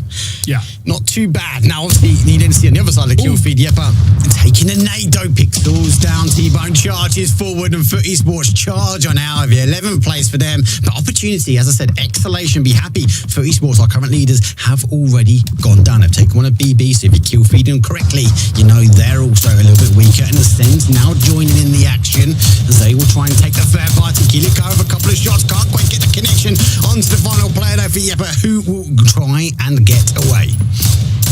Yeah, they need to push here. They need to be this last team coming in from this here. Soon they're going to be taking a fight with Digger and with Hype Beast. Yepper, Odun, are you going to be able to get much more out of this? Crossberg in a pretty good spot as well here to get some information on this northern side. Eternal Fire, I feel like they're going to have this control here. Yepper is going to get pushed. Yeah, Crossberg finds 2. Both Forge and Escapation goes down. And now Bushido, they know that this is a huge fight. We can third party. Can they get something out of it? Medibay finds Crossberg. Quetpa finds Iroh. This is just falling apart for Bushido. Falling apart, not as much as Exhalation is falling apart from the nades from Ascend. Bushido is eliminated. We're in the placement points now. 8 teams now remain. Ascend only, despite being in the kill feed, getting the knocks, only with 2 kills. More utility will continue to jump. Final player now from Exhalation needed a big game here, as I said, with Footy Sports, but Sancho's having to dance as the util from Ascend just keeps rolling on in. Surprised he's able to survive for this long, honestly. Multiple nades coming in. Good on him. He manages to survive for so long. That's another nade on him. Kill Yakai, and it's Chris just bombing them to bits here. Now, win or die, though, they are third-partying a little bit. This is delayed Ascent for so long. This is going to be rough. They need to commit more utility just to get into this next zone here. And all the teams inside, they're looking out, picking easy shots, maybe getting some points up. Win or die, though, in the circle. They got a really good dip here. Eternal Fire down to 3. And they're going to be holding onto this northeastern side. A lot of control still for BB team. They wish that they were 4 alive. This next zone goes away from them. They're going to also have to fight their way in. That northwestern side, though, is going to be theirs to take. But they're going to also have to commit some shots. Ooh, get Drox. Hello, my bad. Take shots onto Pains. He's down. And now Ascend have to continue to try to fight into this. They also are not inside the next circle. Have to commit so much utility just to survive further into this late game. Commit so much utility. They've dumped half the utility off the map already, Martin, just to try and take out. If they've got anything left in the tank, well, we'll have to wait and see. When I die popping the smokes, they're going to try and allow them to look towards the north side. They've identified, they've got a team playing in, and actually that's the right call here for Win or Die. They know the danger potentially is going to be coming straight from Eternal Fire first. It does give the opportunity, though, for Ascend, Martin. If they get in the cars, they need to try and take one of these positions, and arguably they need to take a position like they should have taken that team Exhalation. They stopped early to dump the util. They're not going to get an opportunity like that again. Now, Grove Street and BB team, they're going to be fighting for this western side here. There's the Winfield first. They're on the top end here. Oh, Getrox take down Pains again. And now multiple coming in. Win also managed to confirm this one here. Are they going to be taking a fight here now with Hypebeast in just a second? Hypebeast are coming in from the backside of it. They have 3 men alive and aware. Matches finds its Chris, and now Kidda can just roll in. Kilika has a P90, shots coming in, connecting a little bit, and Pistolock is actually helping on that side there. Can he maybe steal that away? Can he confirm that? It's Chris gone down. Nailup's trying to help a little bit onto Ascend here. Quetpa goes down as well. BB fighting on so many different angles. Yeah, they're pushing forward. I think that's part and parcel. Take the top of the leaderboard. Phil first. And Best, there's the confirm. firm for one. They've already got 2 knocked down. The final player, though, from Grove Street, though. 5 kills now from Phil First, really driving forward. He drives so far forward. Grove Street goes out in the 6th place, and BB just wiping the floor of the West. Here's the opportunity, though, for the guys to get Keta back up. Don't forget, Keta got most of his kills from this map, so it definitely feels at home here in Rondo, but can he deter the push here on the side from Ascend? I feel like this is a hyper-aggressive game compared to what we've seen already, as every team is just sending forward. Yeah, a little bit of really hard terrain to fight for here on the high ground. Killer Kai tried to smoke to delay this engagement a little bit. Still P90 in hand. Can take on Hypebeast. There are 2 remaining. BB team looking to take this control on the western side, while Win or Die takes control on the kind of northeastern side. Hypebeast with 5 kills and a top 4 placement. That's good placement points so far guaranteed for them in this game. 4. Utility looking good for them. No nades. A little bit on the other side, though. This circle, though, Mark, is a little bit rough for Ascend and Hypebeast to get into. Yeah, it's going to be very, very difficult, isn't it? Win or Die, they're going to just move on down the little ravine they've got. Ascend obviously got to go for a big forward send. Now P90 in hand. Killikai's got a decision to make. Does he maybe take the 2 that is above him? Risk obviously going out a little bit earlier. But with a 3 versus 3 versus 2 versus 1, I feel like it's a zone of 2 halves. I kind of feel like the 3 versus 3 are going to hold out, or they're just going to set up to take out the final 3 players that are trying to find their way in. Martin's potentially looking forward. Presenti sees Killikai. He does have to duck behind the shield, but for how much longer that's going to hold? Not much, as the zone will be soon sending him on his way. Yeah, this looks like it's a Win or Die BB team fight here towards the end. It's just who's gonna wipe the floor with the blood of Hypebeast and Ascend. And Ascend with 2 guys in. And if I was Win or Die at this point here, you wait for the Hypebeast engagement onto BB team. If they get a knock, if they get an opening, that's Win or Die's time to really take advantage of that. Take terrain, push forward with the smokes that they have left. Hypebeast driving in, trying to get into this, and damage has been taken a lot. They survive both of them and get into the spot that they want to. They have a little bit of a sliver of this next zone here, so they might be able to take on BB team. Yeah, it's a little plateau they've got. Doozy knows it well as he bunny hops his way over, going to try and deny information from them as he does pop a smoke. It's going to give him a bit more freedom to sort of move on this outside edge. Hypebeast, though, most amount of obviously placement points they've got today, as they've already come in this one only with the 1. They are looking to try and get the nades across. There goes 1. The second one is to launch as the reinforcements come in. Now pretty much on point, but with Hypebeast with the split here, they really, really want to wait 1 HP to engage. But yeah, 1 HP. If that first nade hit, that could have been completely different. He's managing to heal up, though. This is delaying BB team.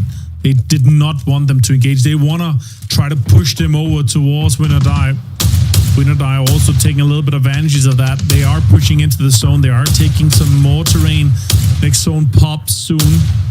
We'll see who gets the advantage from that one. Or if it goes center. It goes center. It's fair for everyone. Everyone can kind of move their way slowly into this next zone. Agents of Chaos, remember, Martin, we're not on the desk anymore. We need to encourage the chaos that will unfold. The guy's got a city ending. We get open terrain. And it does really donut up, give or take. BB team obviously are sitting firmly on the outside.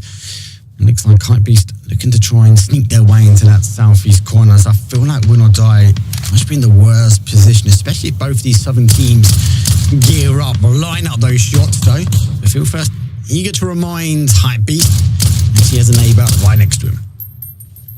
Good for 7 kills, 750 damage, as we were talking about. That's just a performance. We know he's capable of things like this. Win or Die here, not a lot of utility on their side. 1 shield to sit behind for Leosh.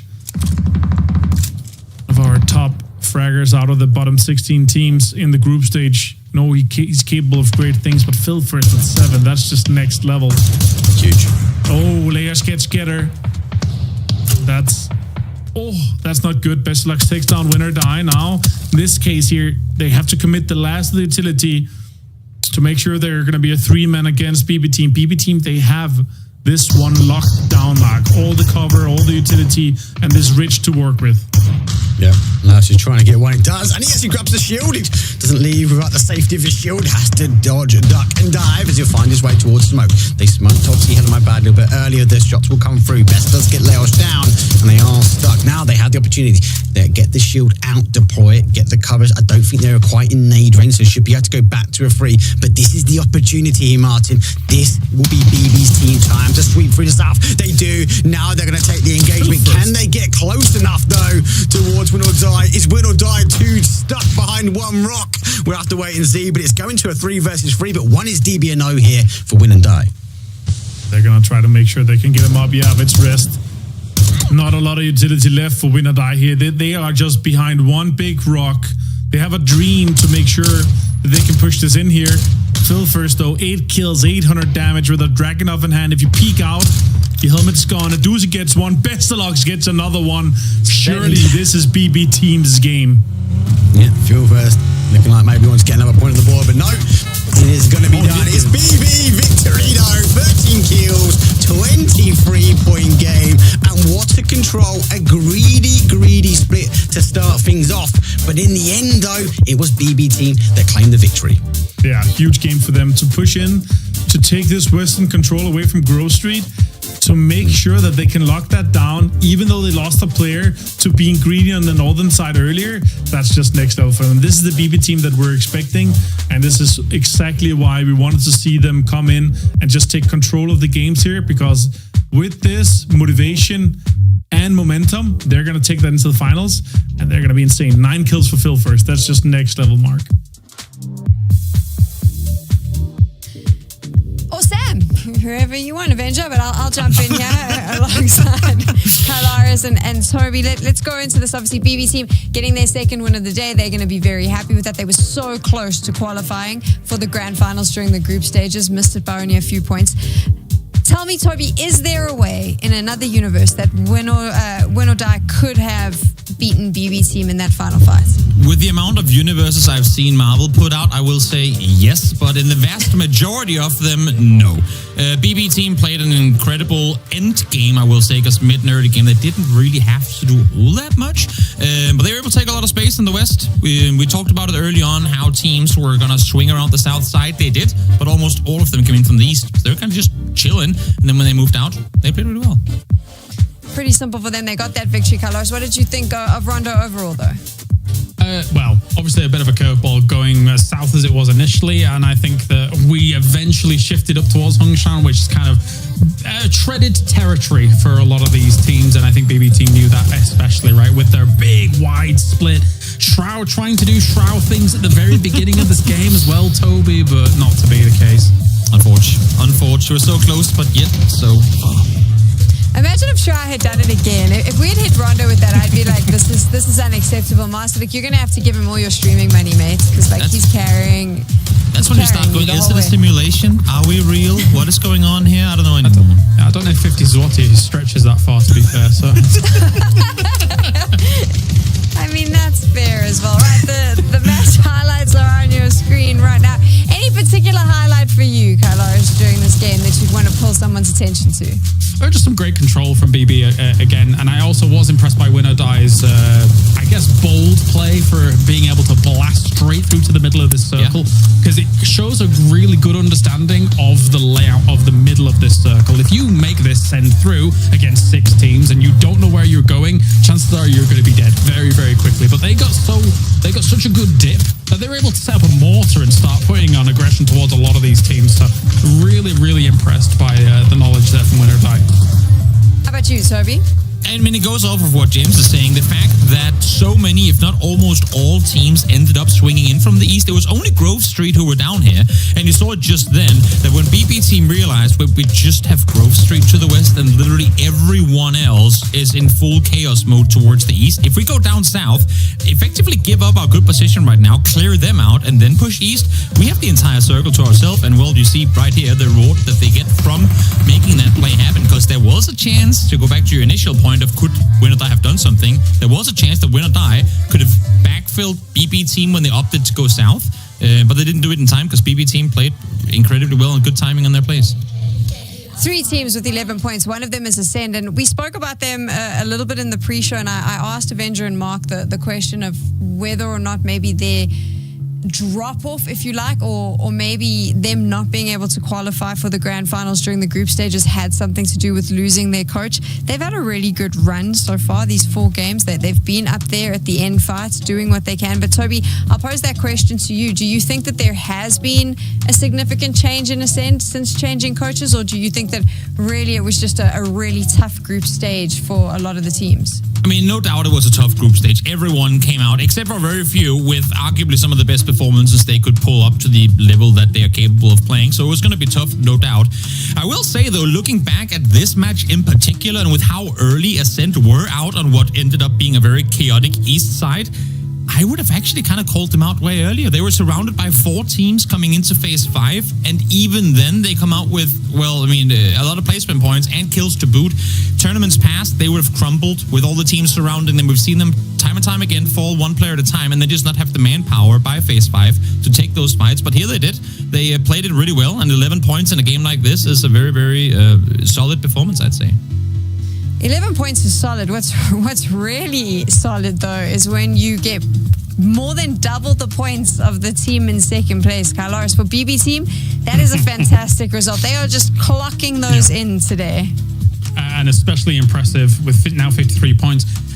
Phil First had 9 kills in this game. Like in the previous seasons of PEC, and then before we got to internationals, we were saying that this kid is a prodigy. And I think Aduzi and the leadership behind BB team realized that very early on in the question mark days, and it really kind of materializes very, very strongly now that they've really got a lot of reps under the belt with each other as long as they have. I've said it for a long time. I always thought that this team could challenge for international titles. It's not come to fruition just yet, but I'm surprised they didn't even go through in the top 8, to be honest. I mean, they got 4th place on their first day of groups, 7th place on the next, a win each day, and somehow didn't qualify through. That's how fierce it was from the group stage. Do you think it's going to be as fierce here, or do you think that there is a very clear a very clear divide between the top 8 teams and the rest of the pack, Toby? I mean, there's definitely, and there's always going to be, whenever you hit last chance, whenever the very top echelon of teams have made it through already, there's always going to be the so-called, I'm not going to name any names, but there's always going to be your cannon fodder teams that are kind of just point sponges for the rest to go out and garner. But even having said that, there are other regions where the cannon fodder is quite a bit weaker than it is here. You see it time and time again, teams you expect nothing from come out and actually take the battle to some of the top teams. And I think this last chance will be a great stage for some of these, maybe among the community thought to be lesser teams, to actually go out and make some big swings happen. But back to 2 wins on the day here for BB is huge. He almost said back-to-back. Do you think that they could do a back-to-back and claim it at Miramar as well? I mean, Toby, I'll give it to you because you made the quick answer. Yes, with how they played this game, with how they took control in the end game, that's the exact play style you want to execute in the late game on Miramar. Can they get circles like that again? They're golden. What are you expecting from Miramar? Now that you've had a chance to see the lobby, Kylaris, you know what the teams are looking like all together. I mean, how do you think Miramar plays out?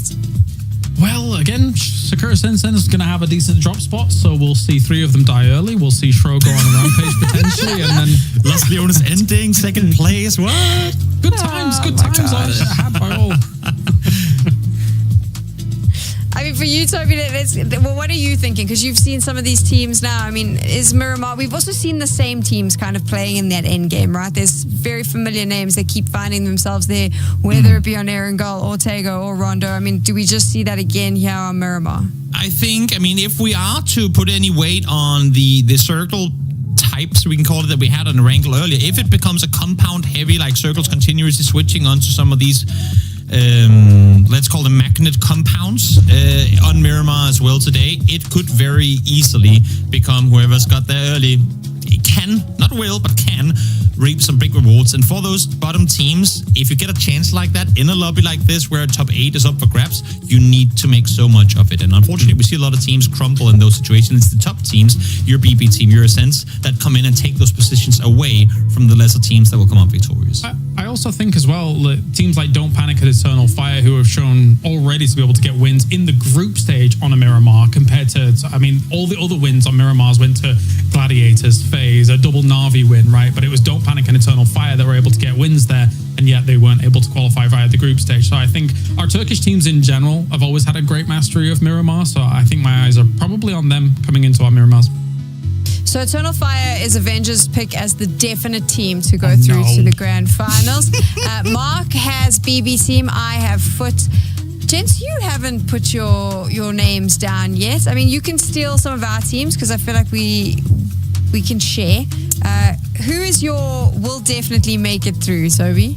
I like the fact that we're getting to do this 4 games into a 12-game series. I feel like we get the upper hand in this regard. So I'm just going to say Exhalation. They're set in 4th place right now at 30. Yeah, who would have thought 32 points, 4 games in. By having said this, they're probably going to completely go out with nothing to show for tomorrow. But no, I'll say Exhalation come off to a very, very strong Erangel start today. I'm hoping to see them continue. Is it my turn? Yeah, Carlos, we're giving you the space. But wait, what? Can you calm down? I think I will go with Don't Panic, considering what I've seen so far today. I think that the group stage was a bit of a blip for them. I always liked a lot of the majority of this roster when they were Zarvum, and their qualification to this tournament as a whole was insane. They were playing crazy in the EMEA region qualifier.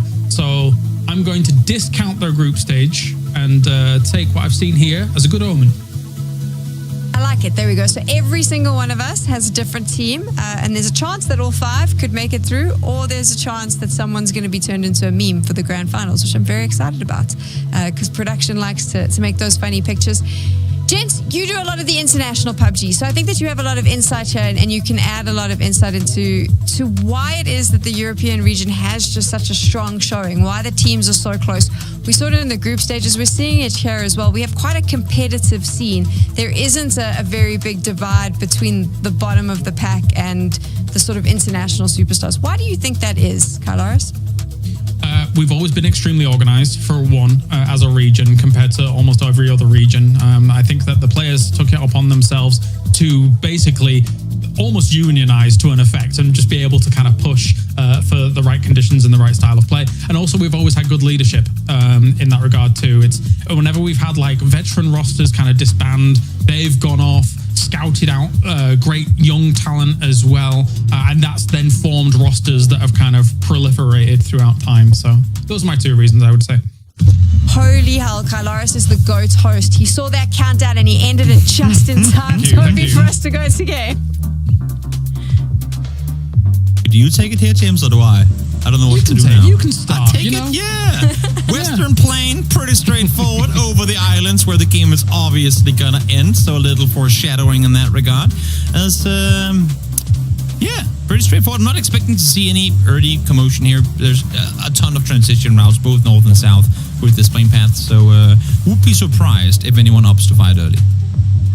Yeah, we will see. Once again, as I was mentioning before, the focal point obviously being a Pachinki, Picardo, Test Track and all that stuff. Sectura Sensen is going to get that spot pretty much for free. They don't really do as much flexing out compared to some of the other teams that will be trying to challenge for cars and bring those back. They do know that there are some threats lying around. So they try and stay a bit more tight-knit together, maybe get a car here or 2, and then just move it on back. But for that, it's a bit of a defensive posture setup, but they know they're going to be staying pretty. And I will just add, I mean, to the point that you made before with how come EMEA is so good, I think there's a point to be made that EMEA could be even better. I think there are a lot of, I mean, we saw, I want to call it kind of the Finnish downfall of how Finnish teams were so committed to only having Finnish players on their rosters that, oh, wow, what a circle.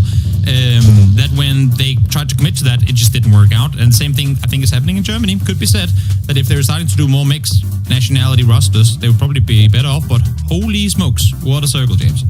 It does feel like only our CIS teams are able to really get away with a lot of that in terms of making a full roster and making it work. But yeah, this circle is a spicy one up to that northwest side. I want a perfect finish, circular on creative fields to really hurt all of these players. I'm wondering right now, what if we just don't throw to Mark and Martin? What if we just hold them hostage? They gave us a chance at desk, and now we can technically just steal both.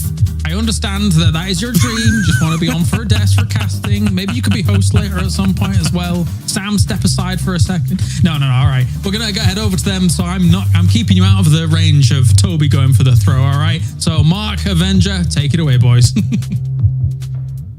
Yeah, thank you so much, guys, and thank you so much for breaking down this western plane that clearly started east and went towards the west. And with this northern circle here, we're going to have some early E pickups here, Mark, and I love that secure sensing. We don't want to see them fighting outside. We want Shro in the middle of the zone, Mark, so we can make another show. Love it. Absolutely love it. Good call for them. Early rotation. Obviously, the zone coming very late on that west means they're going to get ahead of a lot of the teams now. And there's a second one actually on the identical flight path, though. I think they'll be following suit, though, as the extended. It gives Secure Sense a lot of options now, right? They're going to potentially scout, see the teams rotating in below them. I think the question is, how far north do you want to go and then try and work? I think they will have an eye on potentially crater fields. Do like that area. But again, it's how much loot do they have, Martin? Have they actually had enough time before popping that E pickup? Because that went pretty early. Let me just sit here and for a few seconds and enjoy that these two E pickups lined up that perfectly, Mark. That is just next level, yeah. But some of these teams that are on the edge that kind of know, okay, we might be one of the first 4 or 5 teams to try to get into this circle here. You can see so many of them already. Okay, guys, we're top 4, top 5 priority. We're going to get some of these good spots here. We're trying to get in here. But in this area here, there are so many situations where you need to wait until circle 3 until you know where the zone goes. It might go east, might go west. You have so many situations where you have land ratio that has an effect where it goes away from it. And until you know if it's on that western side or eastern side of it, you take high ground, you take information space. Like you see Mouselik going for it. Looks like they're going to be taking a high ground space. Maybe even top of some of the pillars here, like almost Batulin's spots. While Grove Streets, they're holding on to some of this kind of high ground area. Shro, yeah, look at this. This is going to be the Shro show, Mark. We know it already. He's got a high ground. He's got a 3-West. He got a 6-6 mini. He's going to put some damage numbers out in this game. And he's got 225, 560 in his back pocket. He's not sharing over 2 either. So we see a lot of these teams up here. Initial shots will come through. So Fu has to duck his way behind the bricks. But he's going to need some help, though, to try and get out there. He takes the opportunity. A few shots go back towards Shro. I actually thought the guys had an argument because he jumped off so early. I was like, where is he going? And the other guys are not opting. Well, it's a different style of secure sensing. They seem to be top of the tree, maybe praying that the zone will land on one of them. Shro, if it had to bet, it would be him. Definitely the zone will try and pull back down. Now comes the second E pick up on exactly the same line.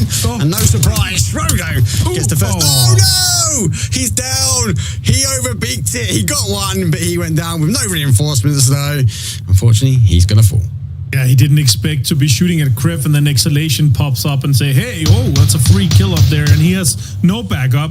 Nobody can come and save him. There's 100 seconds on the first knock, though, so if they want to full send it towards him, they might have a chance. But no, I think he's going to bleed out there. There's no chance of that happening here. Criff, though, already on the fire. They're taking the crater fields here already. Mike has left off. Sancho, yeah, just a flush here. No Shro, so for this one here. Bushido, though, on the other hand, they have that northern side locked down, and Exhalation in a pretty good spot, in a decent situation for them after having some decent games here. On the other hand here, we should be starting to talk about a cutoff point here. And I've been looking into what we had in spring and fall last year, and it was exactly 67 and 68 points for the cutoff. Micah, though, takes shots. Oh, seat swap, Bushido. I love what I'm seeing. What a beautiful seat swap that was to survive that. I feel like he had him held down there, Mark. He did, and it was nearly the opportunity for one of the other members of Secure Sensing to get the first kill under the belt. Where Stroh's tapped himself out. It's going to be down to them now to see if they can get at least a point for now. And it looks like a lot of teams now on the way around. Here comes High B. Shepherd does go for the peak over the top. It has to try and back away slightly as he took a face for the 5.56 as well. And level 3 vest really did help out. The rest of Yepa do tighten down. It's going to be an interesting one for me, the zones. I definitely feel like the one to watch, especially as we go into sort of game 5 and game 6, is going to be that cutoff point, because we are starting to see a few teams definitely run away with some of the points. And obviously BB team after that last game and well ahead of the rest. Yeah, so Again, 67, 68 points cut off last year for the last year. And if you're in the 70s, once we have a few games to go, it feels safe at this point. But it really depends how many points we're going to see the teams like BBT, maybe Foot, Sponge up at the very top. There might be not that many points available to Rose here now. Don't Panic managed to get a little bit of more loot here. 62 players left alive. Again, if you're not one of the early teams that's going to be going in, taking some of the high priority locations or the high ground locations where you can scout, where you can get information, and where you can maybe lock down some good spots, then you should just be waiting, because you don't know until that third pop if it's going to go Crater Fields, La Caparia. That's the two likeliest ones. We also have some Oasis endings. We have some Alcantara endings on that northern side. That is also happening on a circle like this here. Shots coming in from Marsalik with the 8x. Doesn't really connect just yet. And yeah, let's see. Now that Shro is down, Mark, let's see if we can get some kills onto the boys from Sakura Sensen. And honestly, for me, if you're Shro, you can do whatever you want. After dropping 10 kills in 3 games, I don't want any of the other Sakura Sensen guys telling him how to play the game. He knows. The other guys, 100%. They need to come in and drop some kills, though. 100%. He has been covering the team. No surprise, obviously, they're not on the camera at the moment because they were one of the first teams to take that E-pick up to this position. Different game style. It would have been different, obviously, if Mika did go for the drop with Shrub as well, so maybe having a 2-2 on the mountain, but might have needed to get a little bit more loot. After all, it's a team working their way through. They've played their way across now towards the west. Now, as Digger on that second E-pick has taken some other high grounds. He's a little bit further towards that sort of western side. So I do worry the zone shifts away. Actually, how much remains in, because you're right, and if it's anything to trend, like especially the first couple of games we had some real heavy zone shifts. If it plays down towards the southeast, if it pushes back towards the El Pozo, a lot of teams are going to be left scrambling into zone.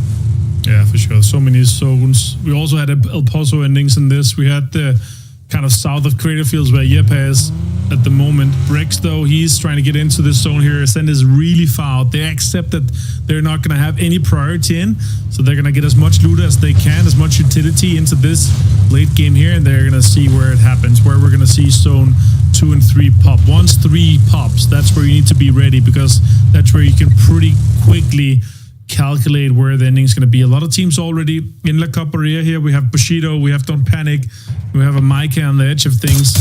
Molotovs and BB team now, they are extremely confident. 50 points already, 53 after 4 games, playing our 5th currently. That's an insane performance from them so far. Balkan Eagles, though, ready to take them on.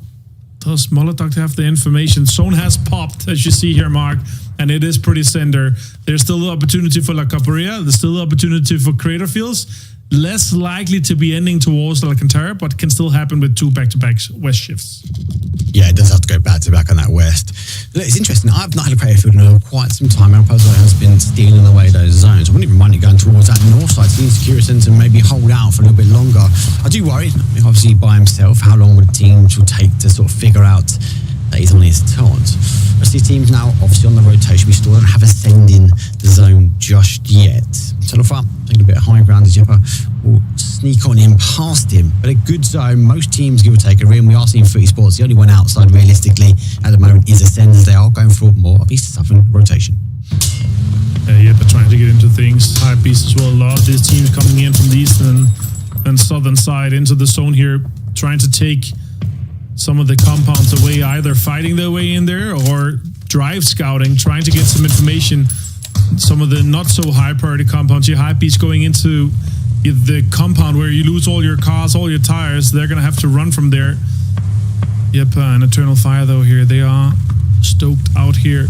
Oh, spin. Oh, that is Crossbreak taking down Forge here, Mark. That is just so unfortunate for Yeba. It is unfortunate. It's actually a really horrible place to fight. So many areas which you can sort of hunker your way down.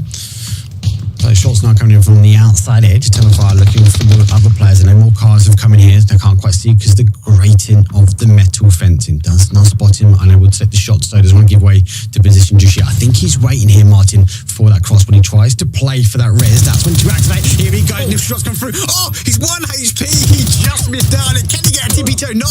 Presenti turned him back the other way. Yeah, and that's what's really hard about this bowl here because you have all the teams up on the edges shooting you. Odin Mavizi, can he survive? So many shots coming in from Eternal Fire as well in the high ground. Matt is up here to see if he can get some information for the teams. He knows the winner Dyer's over there. Escaption also goes down from Yeppe. Now, Matt, this is the go sign for him. They can maybe clear up Yeppe here. And Marco is going to go for the flush for Forge. And he got Odin Mavasi as well because of Escaption getting knocked. And Yeppe's down to just one guy. Now, Eternal Fire, they can really clean up this while all the teams on the high ground edges here, win or die, Exhalation, they're all shooting at them. You're really kind of stuck down here. And the zone is not ending as much here in this bowl as it is in Crater Fields or in La Cabrera, or even west of Crater Fields. We had where we have a Doozy and the BB guys, they're stuck up. We have a lot of endings also coming in there now. Matt might have some information that Yeppe's last player is close here. It's difficult here, though, isn't it? There's so much verticality around this area. That's why I think people prefer those crater fields. When you kind of get hunkered down here, so many teams, when they get a little bit of freedom, they can sort of peek on in, take a couple of shots, and then focus back the other way. Talk about a couple of shots, though, after all, ensuring that Digger can't make their way into their position on the sort of southwest here. So on the full west here is actually Kings further afield. He's in that top corner. There comes that zone shift. It is going towards more of a north, not the west. If it does hold on to crater fields, this is a good zone for Secura Sensen. The question is, are they going to hold on this 2-1 split? Mika has no option to move. Like, you've got to question the two that are high out there. What point do they get off the high ground? They can't. They have no vehicle. They're kind of stuck up there. They just have to farm. Micah's in arguably the best compound because where Masalek and Himan is, that is where the zone shifts away from. It should be going northeast in this next circle here. Bushido, though, they are holding down some of this edge compounds here. I want to see them locked together in that brick building. Iro, 4X, and Dragunov in hand here at this range is going to do a lot of damage to helmets. Shoot! Shoot! That was almost it. And it's just on the edge mark of that one-shot headshot knock here, I feel like, for the Dragunov. Oh, Eternal Fire with the shots. Yeppe gets down one. 7 bullets and 17 HP now. Code Marco is going to lock that down. Eternal Fire. They clean it up, but they also have to get into this next zone here. They have a long way to go. They do. I definitely wasn't just on the outside, definitely not mine. That's why I end up getting shot down by Quizzy. You needed a 15-time scope and a bit of a better spin, should we say. Digger, he still have one player remaining out. The rest of them actually do hold a nice compound here. Ascend joining us now on zone as they did rotate around the south. They went to the southwest. They drove all the way around the west. And now they find themselves on the very, very far north. A team that definitely likes to hold the outside edge. They obviously see Panic rotating outward as well. Interesting. I think they're trying to get a bit of verticality themselves, but do they know exactly where Ascend are? A couple of shots do to indicate that they know they're taking the challenge. Plays. Good shots though coming from Brex. Sheila having to duck further afield, get the car back into safety. I can't see Ascend that close to apply the pressure. They need to sit back and wait. Maybe try and isolate Sheila if he tries to rotate back towards the rest of his team. Holding on to this northern edges, I actually like that. I really appreciate that because if they're able to hold on to cars and utility, like keep some durability on helmets, on vests here, they might be able to, once they see this next zone, crash onto some of the center compound to try to fight their way in. Holding on to some of this. Salik here taking a lot of shots from He-Man. Can He-Man connect? Nope. No more bullets. No kills. No EMEA. Only 20 bullets on the 8X MK12 here. He spots the boom. Oh, tries to pop a tire. That's cheeky. The boom spots that. Oh, they got the tire just to the end. It's going to be harder to handle that car a little bit now. The boom. Oh, connects a little bit more. 23, 25, 42. That's another one. That's a banger. Only 1 damage per second, though, the current zone, so he can heal that out. Eman and Masalek, they're going to be spending all their bullets just raining downhill, and all these teams trying to get in here, Mark. BB team are trying to take him off the high ground. You can hear the waters whistling past. Yeah, whistles the zone towards the north. Oh my God, Mika. I'm literally on the edge of my seat, waiting for Secura Sensen just to get a knock and hopefully get a kill. Still nothing to prevail just at the moment. Zone shifts back, Ascend hold that north side. They're in a good position now.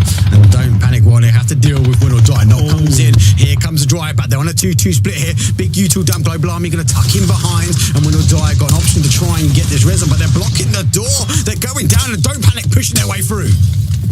Players trying to defend here. Don't panic.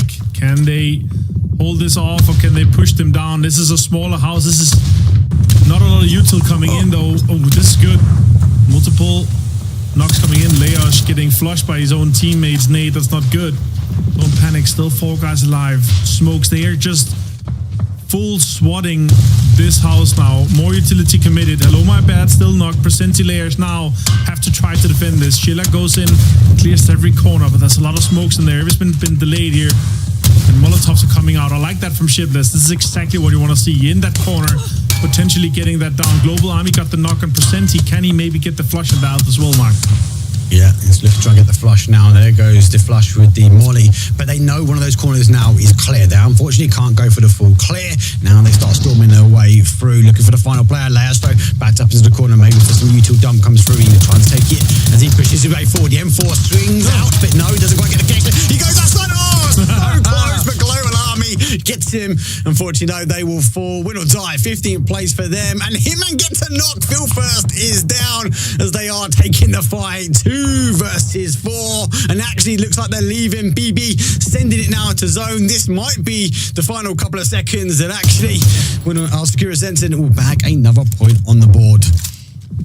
Oh, Micah got a knock on Seifu, and Mike is gone. They crashed. Grove Street crashes middle compound.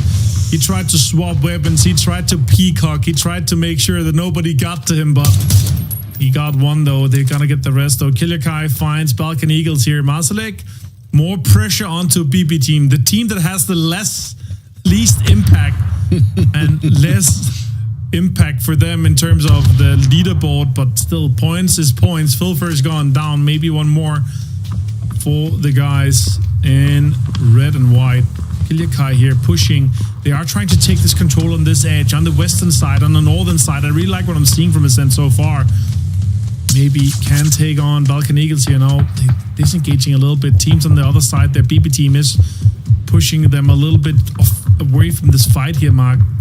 Not worth engaging, and now Balkan Eagles are just going to take vehicles and go into this next comp. I'm here. This is a rough one, though. I've played here, and getting out of this is just one open field. You have to you have to crawl, you have to just try to get in there. They didn't get the zone, so now they have to crawl all the way in the gutters and in the fields to try to just get a little bit ahead. And Molotov pulled up. Best luck coming in as well. They're probably just trying to get a little bit of points out of this one. This is phase 5, though. It is taking 5 damage per second on this point here, and the teams, they just have to get out of there. Even though finds Iro, it's a big one. Point on the board. Ascender, yeah, I agree. I love what Ascender doing. They're sort of sweeping this top side.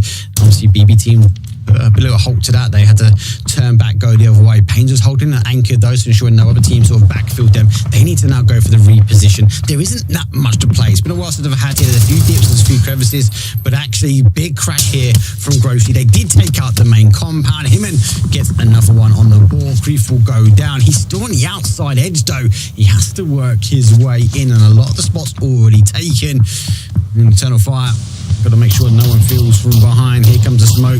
Just double checking. They're going to clear that shack, though. No, again, blue damage himself as he scurries back towards the cars. But a lot of these teams that are positioned at the moment are in a really good spot to take a lot of these teams rotating on the south. Oh, that beast here. Not. Oh, this is just so unfortunate for them. Knocked one of their own Noviks down. Now, Bushido trying. Oh, good peek here from Night Cup. He's taking how much is. And now they're going to try to see if they can reset, maybe get a little bit more out of it. But yeah, Ketter, no time here. Milb has to kill. Now they have to run in. Spooks, though. Balkan Eagles take down BB team. They had to try to make some of it. They got a few points here. Foot pulls up. I love what I'm seeing from the. Oh, yes. Himan is gone. And now Hype Beast is on the edge, Mark. Himan got another kill as well. He ran over as well. So obviously, tit for tat though. For esports, obviously losing a bit of zone. They had to try and play in as well. They wanted to get the kills. But when you're up that leaderboard, you can do it though. Bushido, going down explosive though on the south side. Pixel going to cook the nade. Not quite got all the information as they got to try and get the smokes out, get the reses back in. No, no helmet. Vest is on its way down.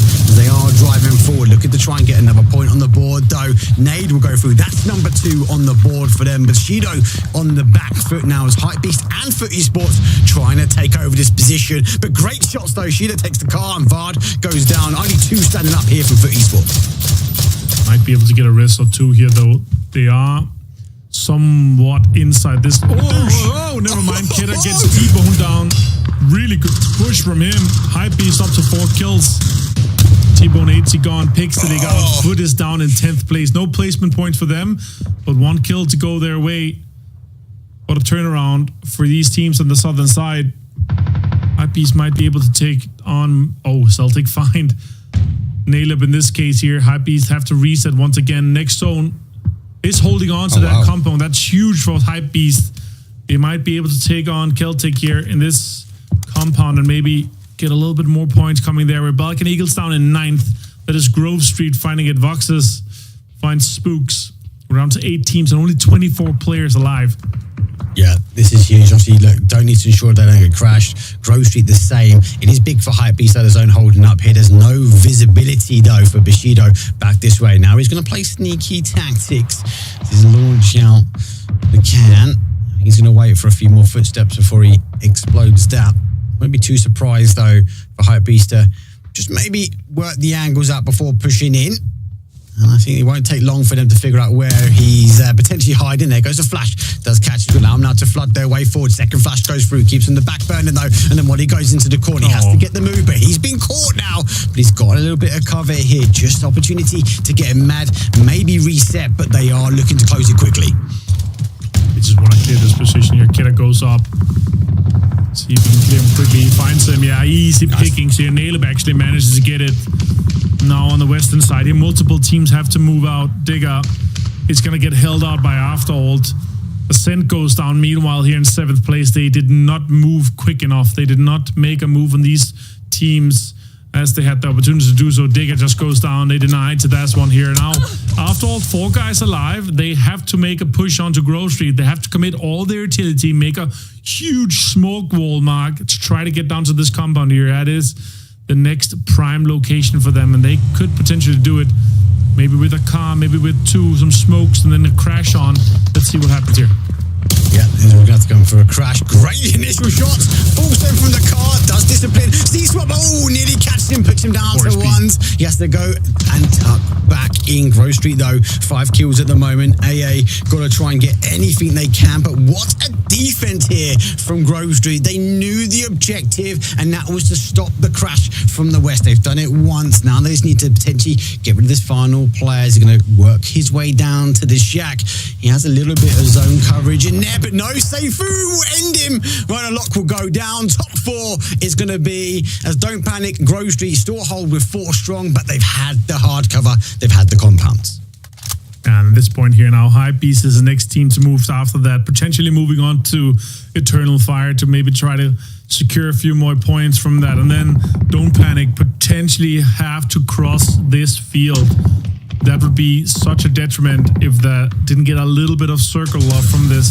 They would have to commit 38 smokes exactly. I just calculated it, Mark, to manage to run across the field here. And now Eternal Fire, obviously, here in this circle. If they're in, I can see Hypebeast making a move for that. That's exactly what's going to happen. Hypebeast, they have to make a move for this dip here.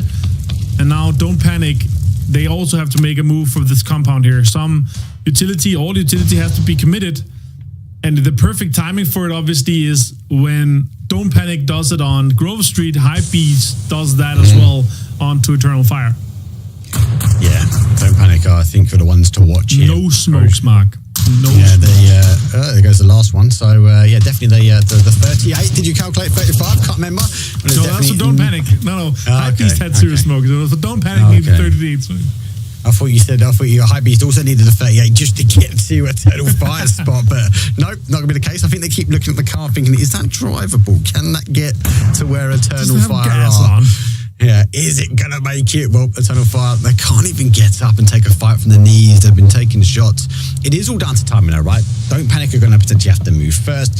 For me, Hypebeast need to sort of counteract the move at the same time. Yeah, they haven't got the speed compared to Don't Panic, but this is going to come down to a timing for this end zone. Vox finds Kidder. They drive across the street and then commit their 2 stun grenades to the push. Meanwhile, Eternal Fire and all their utilities committed. Oh, I would have loved to seen a full 3-man pull-up from these guys onto the Eternal Fire position. Doesn't happen though. At the same time, Don't Panic does exactly the same, Mark. They are pulling up. They're going to be pushing on to the Eternal Fire. Try to secure the second spot. Global Army finds one, but gets knocked himself. Frostberg finds Global Army, flushes him. Frostberg is down to just one player left alive. And now Don't Panic lost 2 players because they didn't commit all 4 at the same time, Mark. They should have committed all 4.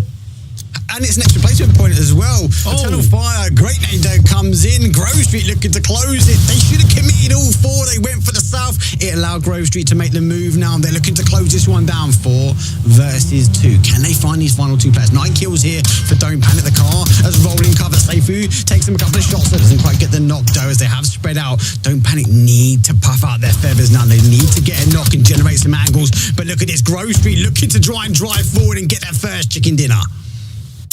Yeah, and with 10 kills, 5 on boxes, this is just huge. And potentially a 12 kill win for Grove Street. Shotgun. Oh, pushing them aggressively. Oh, yeah, he's going to swap to the... Oh, going to close it out. I love what I'm seeing here from Grove Street. That's a great game for them. 12 kills and a win. 2,100 damage, though, from Don't Panic. That's a huge game for them as well. But what a rough ending. That compound that Micah took from the early stages. Imagine if all 4 from Sakura Senses were there. That would have been a huge game for them. That's all shoulda, woulda, couldas. But yeah, you're right. That compound was the one to be at the end. They'd be disappointed they weren't able to hold with that 1-1 split. And obviously with the 2 unable to get off the compound. But great play from Don't Panic. But more importantly, Grove Street. There we go. Winner, chicken dinner. Sam, take it away. Your Don't Panic prediction, Kylaris, is looking good. They came in second, of course, but it was Grove Street taking the win. Big for them, huge, pushes them up into the top 8. What a nice place to find yourself just before the end of the day and ultimately halfway through the last chance qualifiers. A very exciting win for Grove Street. I mean, if you go back to the group stages, they got 22 points in 2 days. This was more than that from one game. Fantastic. I mean, obviously they crashed onto this compound, took Mika's position, and from there, it was all Grove Street, baby. I'm happy, and this has got to fuel kind of their opportunity now to be able to get that top 8. Because I think before this game, I think people would have been really casting them aside, but this gives them a good lifeline.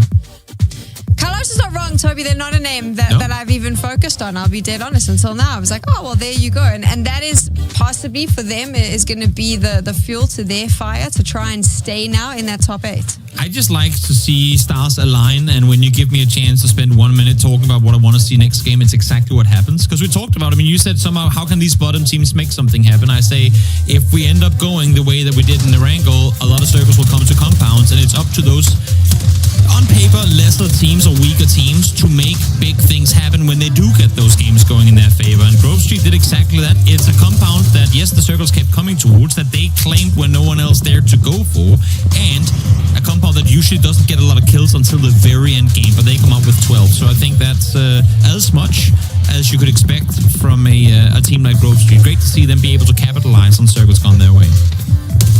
Toby, the highlights on your screen now. I mean, for you, when you take a look at that sort of mid-game that we were looking at, what were you liking and what were you seeing that you think maybe someone who is interested in improving their PUBG knowledge may want to pay attention to? I think this is a great case of know the areas that aren't obvious on the map. Know the small dips. No, I mean, as you can see here, where Hype is currently prone by the roadside, it's just a small gutter. There ain't a whole lot to play. And in this case, it doesn't end up being very beneficial to them. But especially towards the southwest, especially towards the northwest, there were areas that weren't really utilized through the mid-game, where teams, instead of setting up shop there and waiting for potential third-party opportunity elsewhere on the map, they felt kind of rushed to make the aggressive play early, dying because of it. So I do think there are definitely areas that could have been utilized better, that were kind of just skipped in the chaos of everyone wanting the best position. And we're still Kylaris' line because it is so fun to point out. 22 points in this game, which is the total that they got throughout the group stages. So big win for Grove Street. And then a couple of teams still, obviously, James, making sure that they continue to clock up those points as we move into the final match of the day. Yeah, a lot of points coming the way of Eternal Fire as well. 9 kills going for them, considering the little dips that Toby was kind of alluding to just before. But I think one thing to point out about Grove Street that is kind of important. Actually, we've got 3 E's in there. I've just seen Grove Street.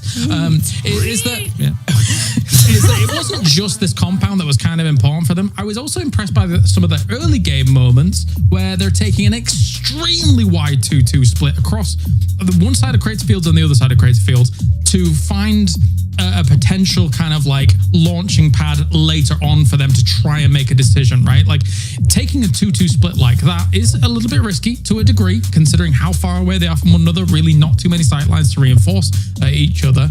So they were hedging their bets a bit. And I don't even mind if it's taking risks at this point, because you're not one of the names we kind of expect to go through. And I'm glad it's paying dividends for them.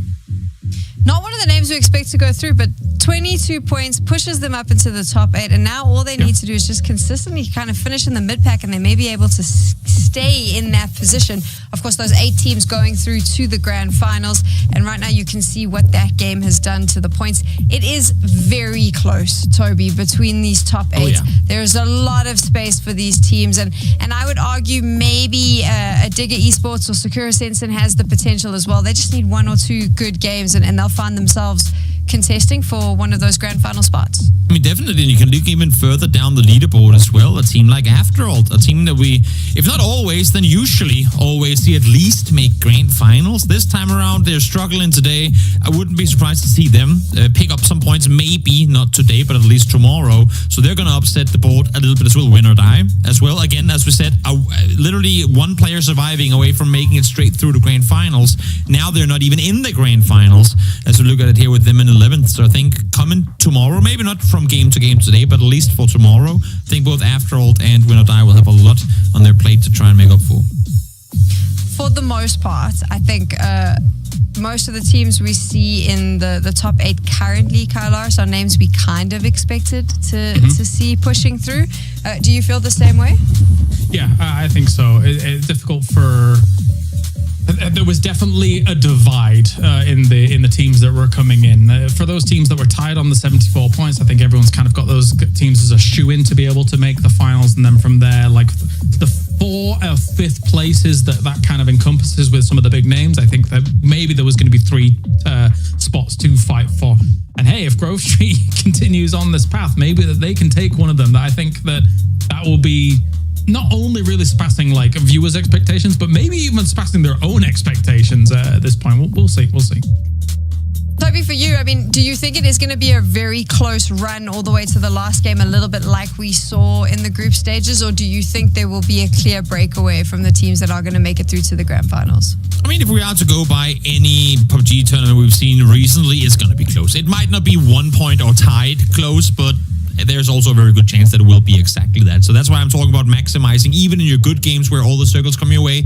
Don't just get a 3-kill win. You want to get double-digit wins, which is why this is so huge for Grove Street, actually being able to capitalize on a game where not only do they play well, but the circles also grant them some favors. That's the thing. You got to take advantage of those circles, right, Toby? If you get something that's giving you the favors, it is important to make sure that you grasp it with both hands, because you may not get that opportunity again. Exactly. No, exactly. Teams, players that don't qualify will always look back at that one match where had they just gotten that 1 extra point, they'd be on the plus side of things. And here, it's that's what we're all about. So you can see now how it's gone. Grove Street getting that win. BB Team has 2 to their name today. Foot Esports is in the mix as well. And of course, Exhalation starting us off when we began the last chance qualifier. And now the final map remains the final match before we hit the halfway mark of these LCQs. This will give us a really good indication of what the points are looking like, where Avenger's favorite cutoff mark is. He always likes to guess the number, and we'll be going to that final Miramar very soon. I can never get that number right, Kailaris. It's just, for some reason, it makes no sense to me. I don't know how Avenger does it. We just leave it in the hands of him, and he'll figure it out. I think one thing that hasn't really been figured out yet, though, is the fact that as much as Don't Panic, Eternal Fire, and Ascend are doing so well, they've not got a win on the board just yet. And I think for these kinds of teams, it's just a matter of time before they get there. And I guess the question is will one of those 3 win this game? Match number 6, Toby, as we get to it, a very East-leaning plane here. Very well could be. Yeah, I mean, I don't know. The plane just doesn't like Val Del Mar today. It's trying to go as far away from there as possible on both planes. And while I said pretty much, I mean, guaranteed we weren't going to see any fighting early game in the previous match, when even Picado is a bit of a stretch on your flight, you might end up seeing teams jostling over vehicles, trying to go towards Monte, Power Grid, San Martin, even towards that west side. So expect to see some potential early game commotion with this plane path being far towards the east. Unfortunately for After Alt, they're not going to get themselves an opportunity of going towards Impala because that is taken by good old Foot. So we'll see After Alt heading elsewhere as they look to be going towards El Azahar. And I mean, the thing about that is that I feel like After All actually has such an ironed out drop spot when it comes to Impala. Not only taking Impala, but also taking the compounds around it. There was potential, from my perspective, for that to be potentially punished by people that drop close to it, but it's not happened thus far, not yet, and it won't happen this game either. So let's see where we're getting our circle going. It's always terrifying when you're a team playing from behind and all of a sudden other teams trying to come contest your spots. Is this circle, I mean, encompassing or including as many players as it possibly could? Interesting to me to see here that all of us sent opts to go hunt down get drops instead of just taking cars and going water treatment. But they see the solo. They want to get out of there. Maybe Paints, if he can connect here, could get himself the first one, but not quite to be. Big attempt at the spray there, but yeah. I mean, we can give this over. If anything goes on, I think that's just going to be small shots here and there, but we'll might see some rotations back and forth. So, Mark, Avenger, take it away for the last game. Yeah, thank you so much, guys, for that fantastic breakdown. And with the circle here, so many teams already in there, and they're obviously, as the last game goes, Mark, they're going to try to get into some of these spots here, because with that road separating everything from El Azahar going west towards San Martin and so far, there's not a lot of compounds because there's so much things going on here. And one of the things going on is Schiller goes down early to Forge, and that's going to be a flush. Super unfortunate start here for Don't Panic. Yep, that's an unfortunate start, especially if they want to get a win underneath their belt. I do like this time, obviously a Stendhal favourite as well, because they do like going to that water treatment area. It's quite their sort of the newer drop zone. They obviously might play out towards the high ground. And this side of Miramar, obviously we've got all difference from high terrain, low terrain, everything in between. I do like the split. Obviously, curious to see if Secure Center make an E pick up quite early.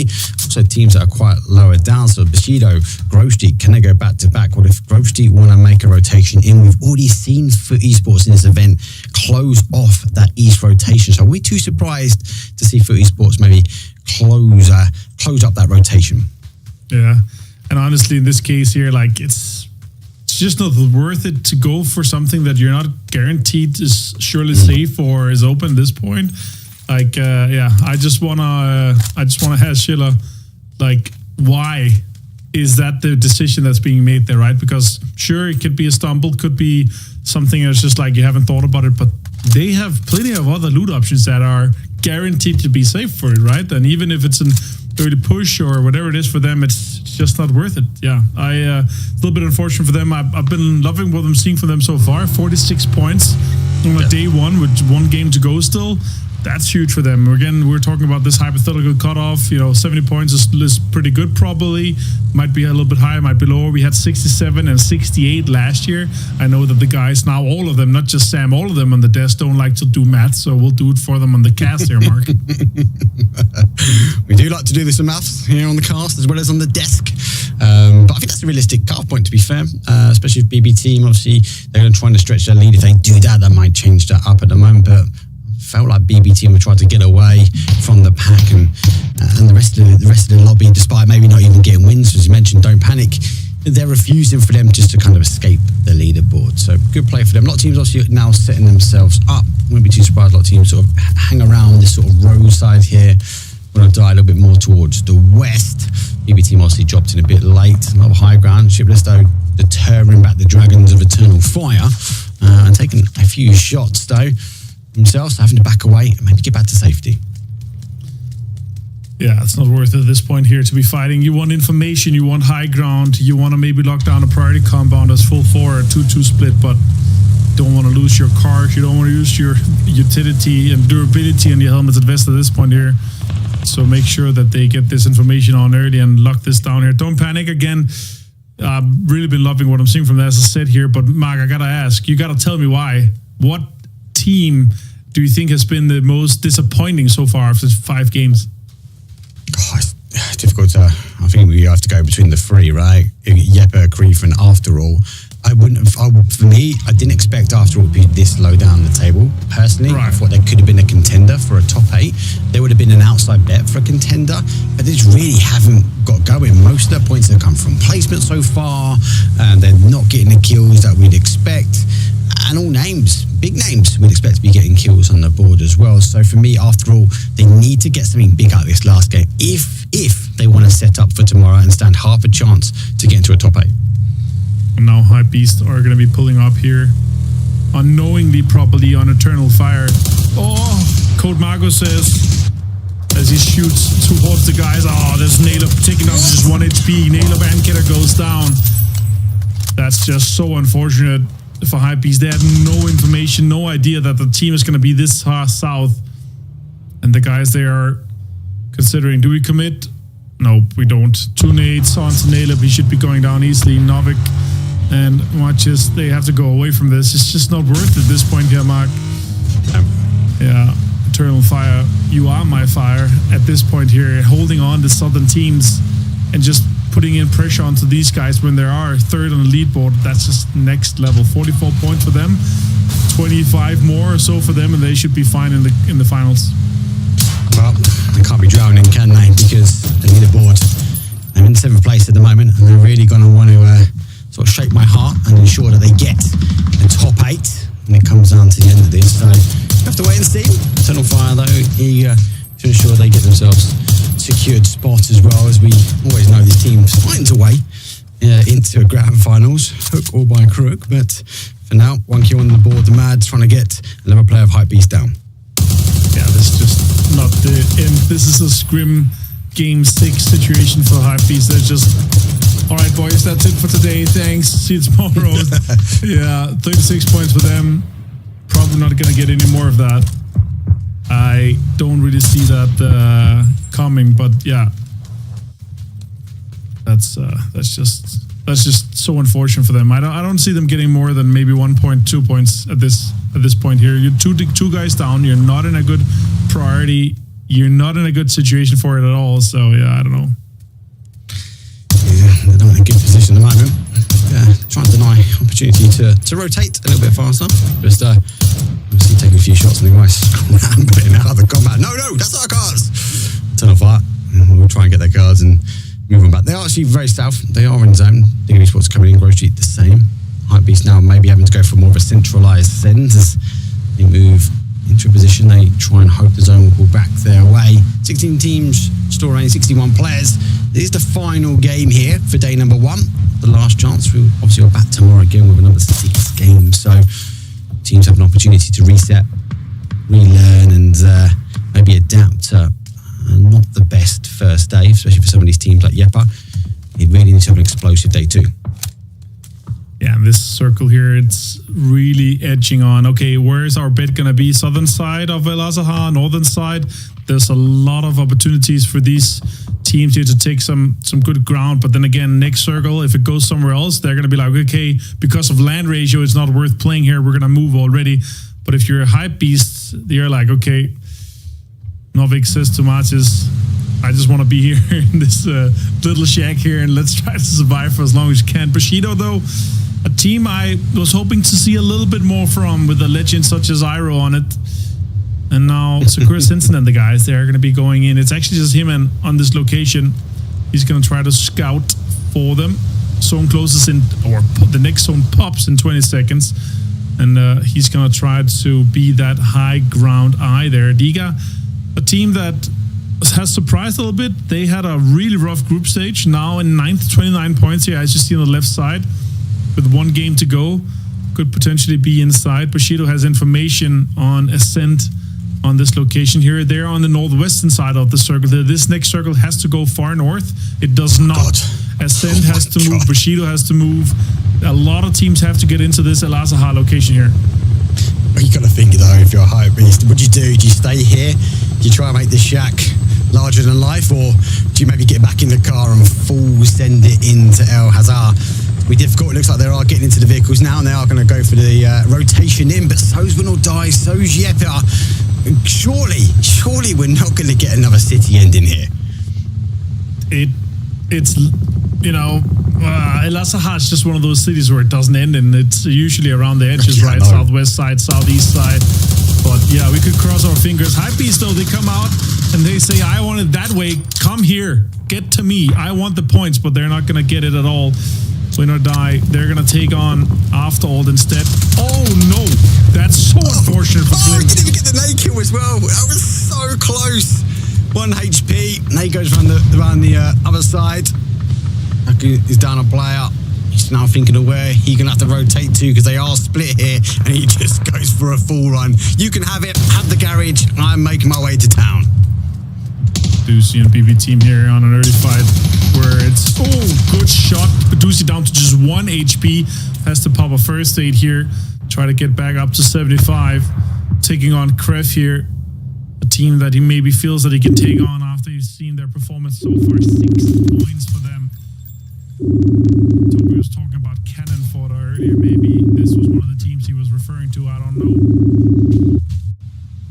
Now, Sakura Stenson, they are moving on. They have seen Hypebeast are down here. They know probably that they are them. And now, that's a good nade. They're down to 20 HP, both of them here. Shro, can you make another show? Right. No, my God, it is him. You are the Shro show. That's insane, man. It's good to see. Good to see. Top killer probably today. Easy top killer. Still in my heart, Wayne. That's right. Doing bits. Great use of obviously double up on launch a nade, and then followed up with the BZ, the blue zone nade as well to secure. Secure Sense note are going to try and hold out this west side. Him is on the other side of the road as well. So if Exhalation want a rotation path in, they're going to have to take the quick way down towards the garage, but they are going to be met by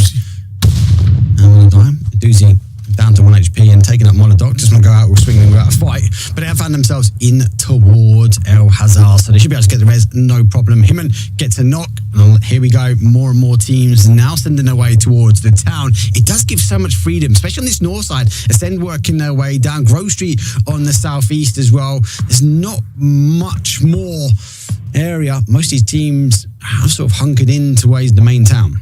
Yeah, vast majority in the town or on the south side. They know this circle here. Unless this next circle shifts really hard north, we see these edge, south side edge, El Hazard, all around that high ground that the multiple of the teams they are. And we're going to be seeing the circle pop here in just a few seconds. BB team with a small mistake.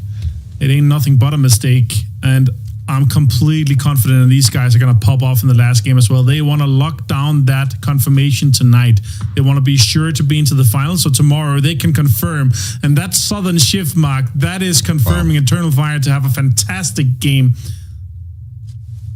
Now, we're looking for a win from them. I do obviously, Eternal Fire, I think James called it, and they like the Miramars, don't they? But I think it's part and parcel where they drop. They like to sit in that Cantera area. They've moved towards the high ground here. They just need to ensure the Mad doesn't get caught. He might want to rotate his way back. You see him in the distance there. Don't panic. You are their neighbours. They like to drop miners here. Will not die. Sending it straight past. Oh my God, no. Monodoc takes some shots though. The car crashes in. Somehow they've got through. No, grab that fuel first. Gets Jet rocks down. Rest of the guys somehow got through the town out the other side. I don't think BB team were ready for a team just as full send it through El Hazard. That was a surprise survival of Win or Die. They should not have gotten away with 3 guys there, Mark. That's for sure.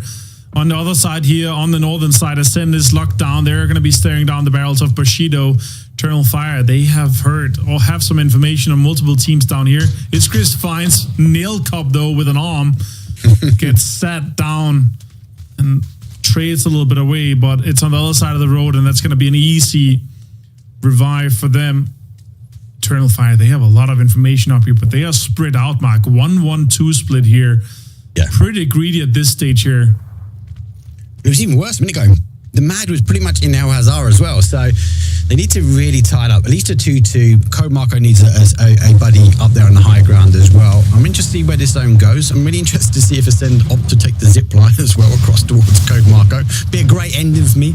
A game number 6 Antics. Exhalation coming in now on the sort of south side of the zone. They've got to scout a little bit here. They're going to do a little bit of a split, but back towards the town after all, who need to get something out of this game. Already down 2 players, 2 remaining, and BB team, well, they stand firm, trying to deny opportunities. Now, the problem is here for after all here, Martin, the Rafa guy and the guys might backfill them from Balcony Esports. They just got to time it correctly.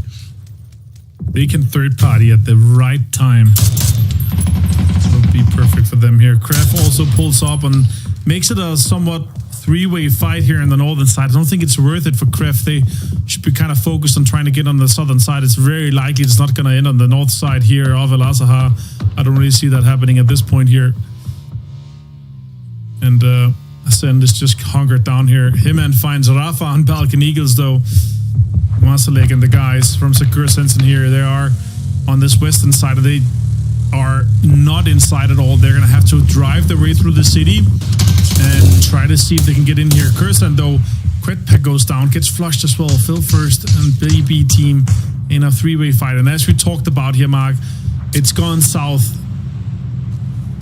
It is expected rotation, but this is the problem now. Look at this. Cross on his own. He needs support here. Tunnel Fire need to tighten up, hold the compound. They've given away the high ground. Comarco coming back though for BB team. Despite taking the initial shots, Balcony Sports having to turn back the other way. Secure Sensen have found their way in towards the top of El Hazar, but you've got teams like Ascend, Kref need to work their way, and Bushido should completely disengage and come in that northeast corner while they've got the opportunities, because Ascend is focusing now on the north. Phil first though, reposition, re-looking, they lost the zone, so there is a time here for me on BB team. How long do they try and hold these team outs? And after that, what position can they take?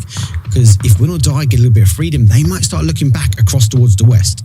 Yeah, if I'm BB team at this point, I am wiping the floor in El Azaha with every single team before I move, and then I potentially take on some of the teams on the high ground at this point here. But yeah, let's see how greedy they get. Let's see how much they commit towards it at this point.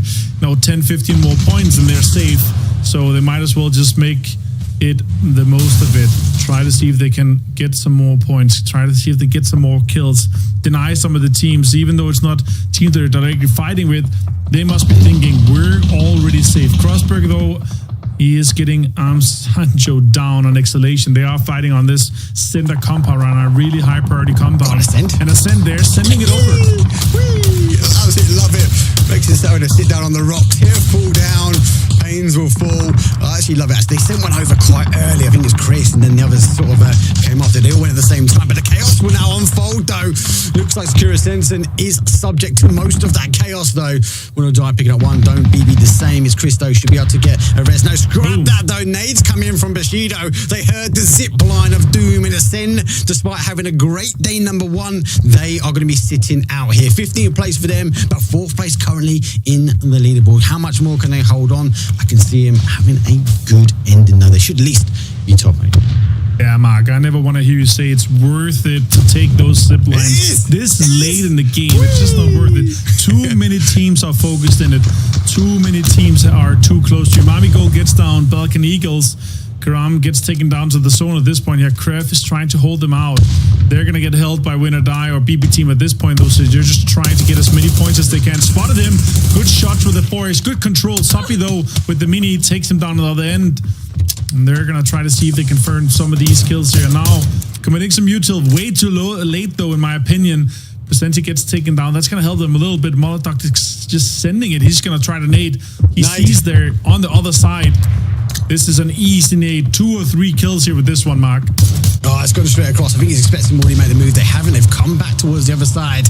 And now the zone, well, that's going to shift on his way back. Reef go for a full send towards and around, though, the Win or Die team, as he might have to try and find a little cubby hole further up the train. He's maybe do a backflip. It's going to be a wall ride. Grinds his way in towards a safety here. Win or Die trying to get a res, unable to do so. And that's mainly because Bushido shooting down. Creek going to be down there as well. Final play out in the blue. One already in. But for now, it's going to be dangerous. I think it's going to be a bit of a solo player. Scrap that. He's knocked. He's going to be down and out. I'm so surprised looking at this map, though, that Yepa haven't applied huge amounts of pressures towards BB team. They must be taking a huge amounts of shot, though, from FUT Esports, maybe stopping them playing as much high ground as they'd want. Yeah, BB team, they managed to grab a lot of terrain with this. They shouldn't have. Yepa should have held them out. Teams on the other side should have held them out. Now, Marsalek, last player alive here. It's gonna get caught live in 4K and Twitch that he's gonna be taken out with 4 nades and 6 stun grenades. A lot of utility on his hand. No first aids left now. Let's see if he can survive a little bit longer. He's getting hunted though by Seifu. Seifu can taste the kill as he will continue to keep the high ground, double checking every single point. Marsalek trying to climb back up, but he hasn't got much opportunity. Seifu going to try and close that one up. But she on the other hand, well, and taking pressure here from Grove Street as well as they are sweeping in from the east. They do get a grenade knock though. Has to reposition, but there isn't much cover. The problem with where they are when the guys peek over the top, they are going to be headshots. Seifu does find Marsalek's Curisense is going to fall in 12th place there, and it looks like the line has been drawn in the sand. Grove Street versus Bushido. Grove Street seem to be running off this one. Well, so pushing on to Bushido, they could be getting into this circle here because of those multiple knocks. Diga also coming in from the side. Yepa takes down BB team now. They're starting to fall a little bit. I think it's only a Doozy and Phil first and Bestelux left standing at this point. And no, don't panic. They are on the low ground. They have to get up safely here. They have to approach this, but they still have players behind. Daquil from Kref is lurking on that lower ground. Grove Street 3 alive here. They have to get in here, Mark. They have to start pushing now, otherwise it's going to be too late. One player already low. King, though, with an off angle. No. Take down Grove Street. This is a dirty, good angle. Oh, Yokai starts it. They get another one. That's 2 knocks. Grove Street down to just 1. It's falling apart for them, Mark. Just 1. Seifu, he's a legend.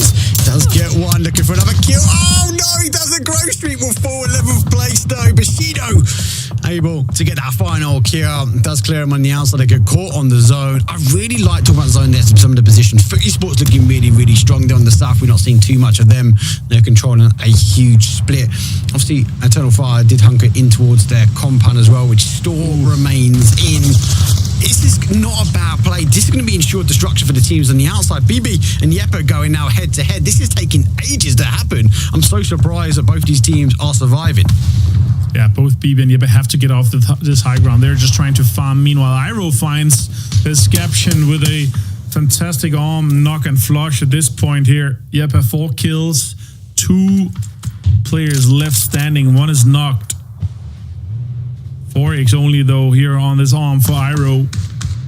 This is a really rough circle. Look how many players are on that eastern side currently outside the zone, Mark. Global Army takes down Nail Cup though from Bushido. Forge rolls down literally the hill, and now he's trying to get into this shack here. He might be able to get a little bit out of it. Crescent from Digger, he has some information, maybe an idea that there might be some players down here that they could be wiping out, getting some points off. Don't Panic's down there. Daquil is down there as well. Ooh, this gives potentially points for them, but no. Best of luck to the boys from BB are shooting them a lot. Global Army gets the bleed out onto Nilcup. Now, Mavesi finds a Doozy here, Mark. Does find a Doozy. That's unfortunate for them. You're right, they're just farming at the moment. They're trying to get as many kills as they can. A Doozy came off the high ground. Phil first and best will try and hold those anchors. Yeah, probably trying to get that confirmed. FUT Esports now sweeping through. I spoke about them before. Obviously, they're in a good position now. They're going to maybe activate towards the late game. Phase number 6. There's a great shot. Phil first will fall. BB down to their final player, but they've had such a strong day number 1. They might try and tap their way out. Maybe best will just res and take the opportunity. It's going to allow Digger to refocus back. I don't know if they've got the full reads on how many players are below them, but they've definitely got the advantage. Mark, this zone here is just a whole nother level of destruction. FUT actually looks like the only team that has control. Every other team is looking to be fought on. Kref goes down in 10th. King is on another level again. Don't Panic is under a lot of pressure. Digger, they might be having some good situations now, but Later on, they're going to be fighting Eternal Fire, Exhalation, and potentially Foot here. Foot has all the control. Yeah. They're doing. They've been timed as well. They didn't go fully in. I think they had the plan to get there, but it was such a nice control. Great Kobe as King will launch down. That's Don't Panic. They're going to be out. No chicken dinner for them on the sands of Miramar here. You're right though. They're going to have the high ground, but any further forward, they're going to be starting to get exposed. Do they maybe take the fight to the south? Do they maybe try and sweep in on Eternal Fire and Exhalation? Do they maybe try and hook around and try and stop? It's all going to be down to this next zone shift. Does shift away, does hold a little bit towards Eternal Fire. Double nade goes in, but no, doesn't quite get the connection. They needed a second nade. The other one went just above the shoulder and way behind them. One nade took both of them to below 30 HP. If the other one was just a little bit closer, that would have been a double knock. Well timed, well thought of, though. Now Digger, they have to start engaging here. Otherwise, they're going to get held later on. That's a good nade. Oh, it went outside, Mark. Crossbreak almost got caught. That's a shot across the bow, if I've not seen one before. Now going to use the smoke to try and stop any line of sight there. It's a really good use of the smoke launchers. Digger on the control. They know the fight. They've got to try and commit to now. Pin on the other side, coming back. Quick kill and confirm. Eternal Fire doesn't know which way to look as the claws of both of these teams looking to close them out. Tell me why Digger wins this. Why Digger wins this? Because of the high ground and they're just going to third party at the right time. But I think Foot Esports might fly in after. I'm not sure. I think Digger actually has the control here, and they are going to be pushing and hurting all the teams in towards Foot. Code Marco, though, finds the boom. Exhalation and Eternal Fire are ensuring mutual destruction at this point. It's going to be just a down, probably one player. Let's see if Eternal Fire can actually get out of this one here. They are stuck. That's a nade on the roof, not worth. Oh, if that was cooked. If that was cooked, that could have been good. But they got 6 kills at this point here. A lot of hiker control. They are above Foot as well. Even though Foot has some crate guns, the Mad went down. That's going to be some good points coming their way here for this game for sure. No, Digger got the high ground completely now. They're uncontested. So T-Bone down. Shipyard to just about get res. Interesting at Foot Esports, but the additional 2 players, Vard and Pixel down low. They're now repositioning. Vard got a nade in his hand. King senses that the util might be coming his way. Over the top, doesn't quite get the connection. And King, lucky enough, backing away. Foot Esports taking the fight. I feel like it's like a re-energized team at the moment. And it's W key down, push on forward. Good nade potentially here from King. 3 kills already. Tied kill leader. Oh my god, 271 damage, and he caught it with his teeth. And he got knocked 8. He spotted. No, King goes down. That's good for T-Bone. This is the cover that Foot needs to be putting down to be making sure that they can get up Vard and potentially reset this fight here. Still, other teams are struggling a little bit. Hello, My Bad has the low ground. He could be sneaking all the way in. Iro has another position. He could also be getting some placement points more from this. Exhalation, though, on the other side, 3 alive, has this southern control, could be putting on pressure onto Digger. 3 helmet and vest and an arm in his hand as well, Mark. It is. Pixel's getting closer and closer to that screen, as you can see. So looking to try one nade might completely delete Digger. Pixel is one with the screen at this point. He is literally. I feel like he's in Miramar at this point. He's so far forward.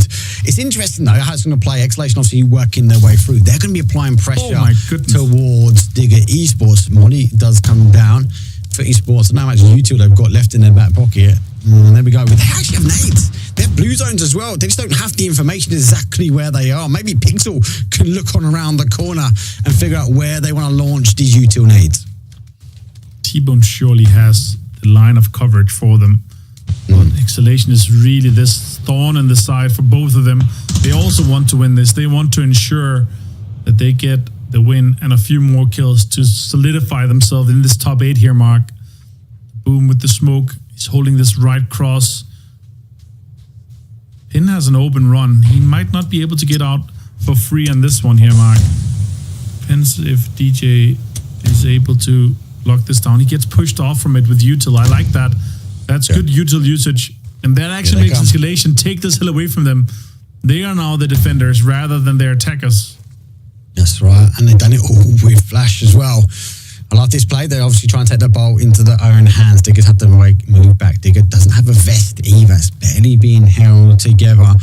So he has to shimmy his way back. It's going to be such a big sound cue. 7 kills, though. They have really taken a lot from this, and that's why the guys are lower down, because they've put themselves on the side of the mountain, on the dot. We've already seen FUT Esports deliver the dot once. Can they do it again?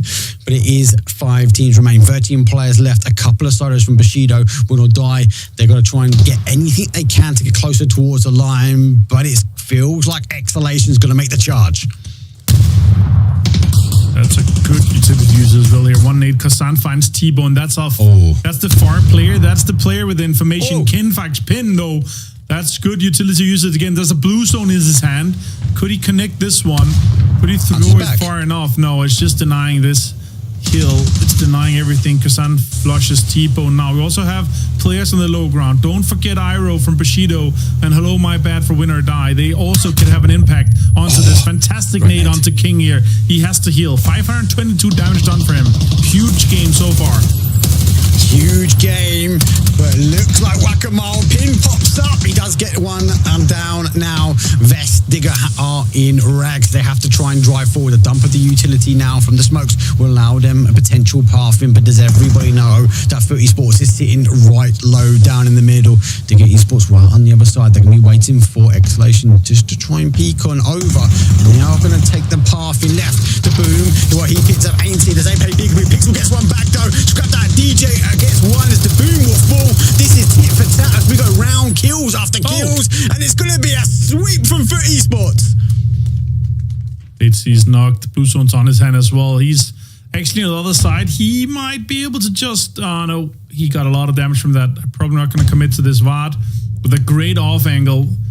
And the guys are going to be pushed down towards him. Vard finds one. That's Yokai. Now they have the information, though. Peak battle here. Vard usually wins these. No, it's a headshot from King. Connects as well. 2 versus 1 versus 1. Pixel alive. Gets a flush in. Gets shot from behind. The boom gets it, and that's insane.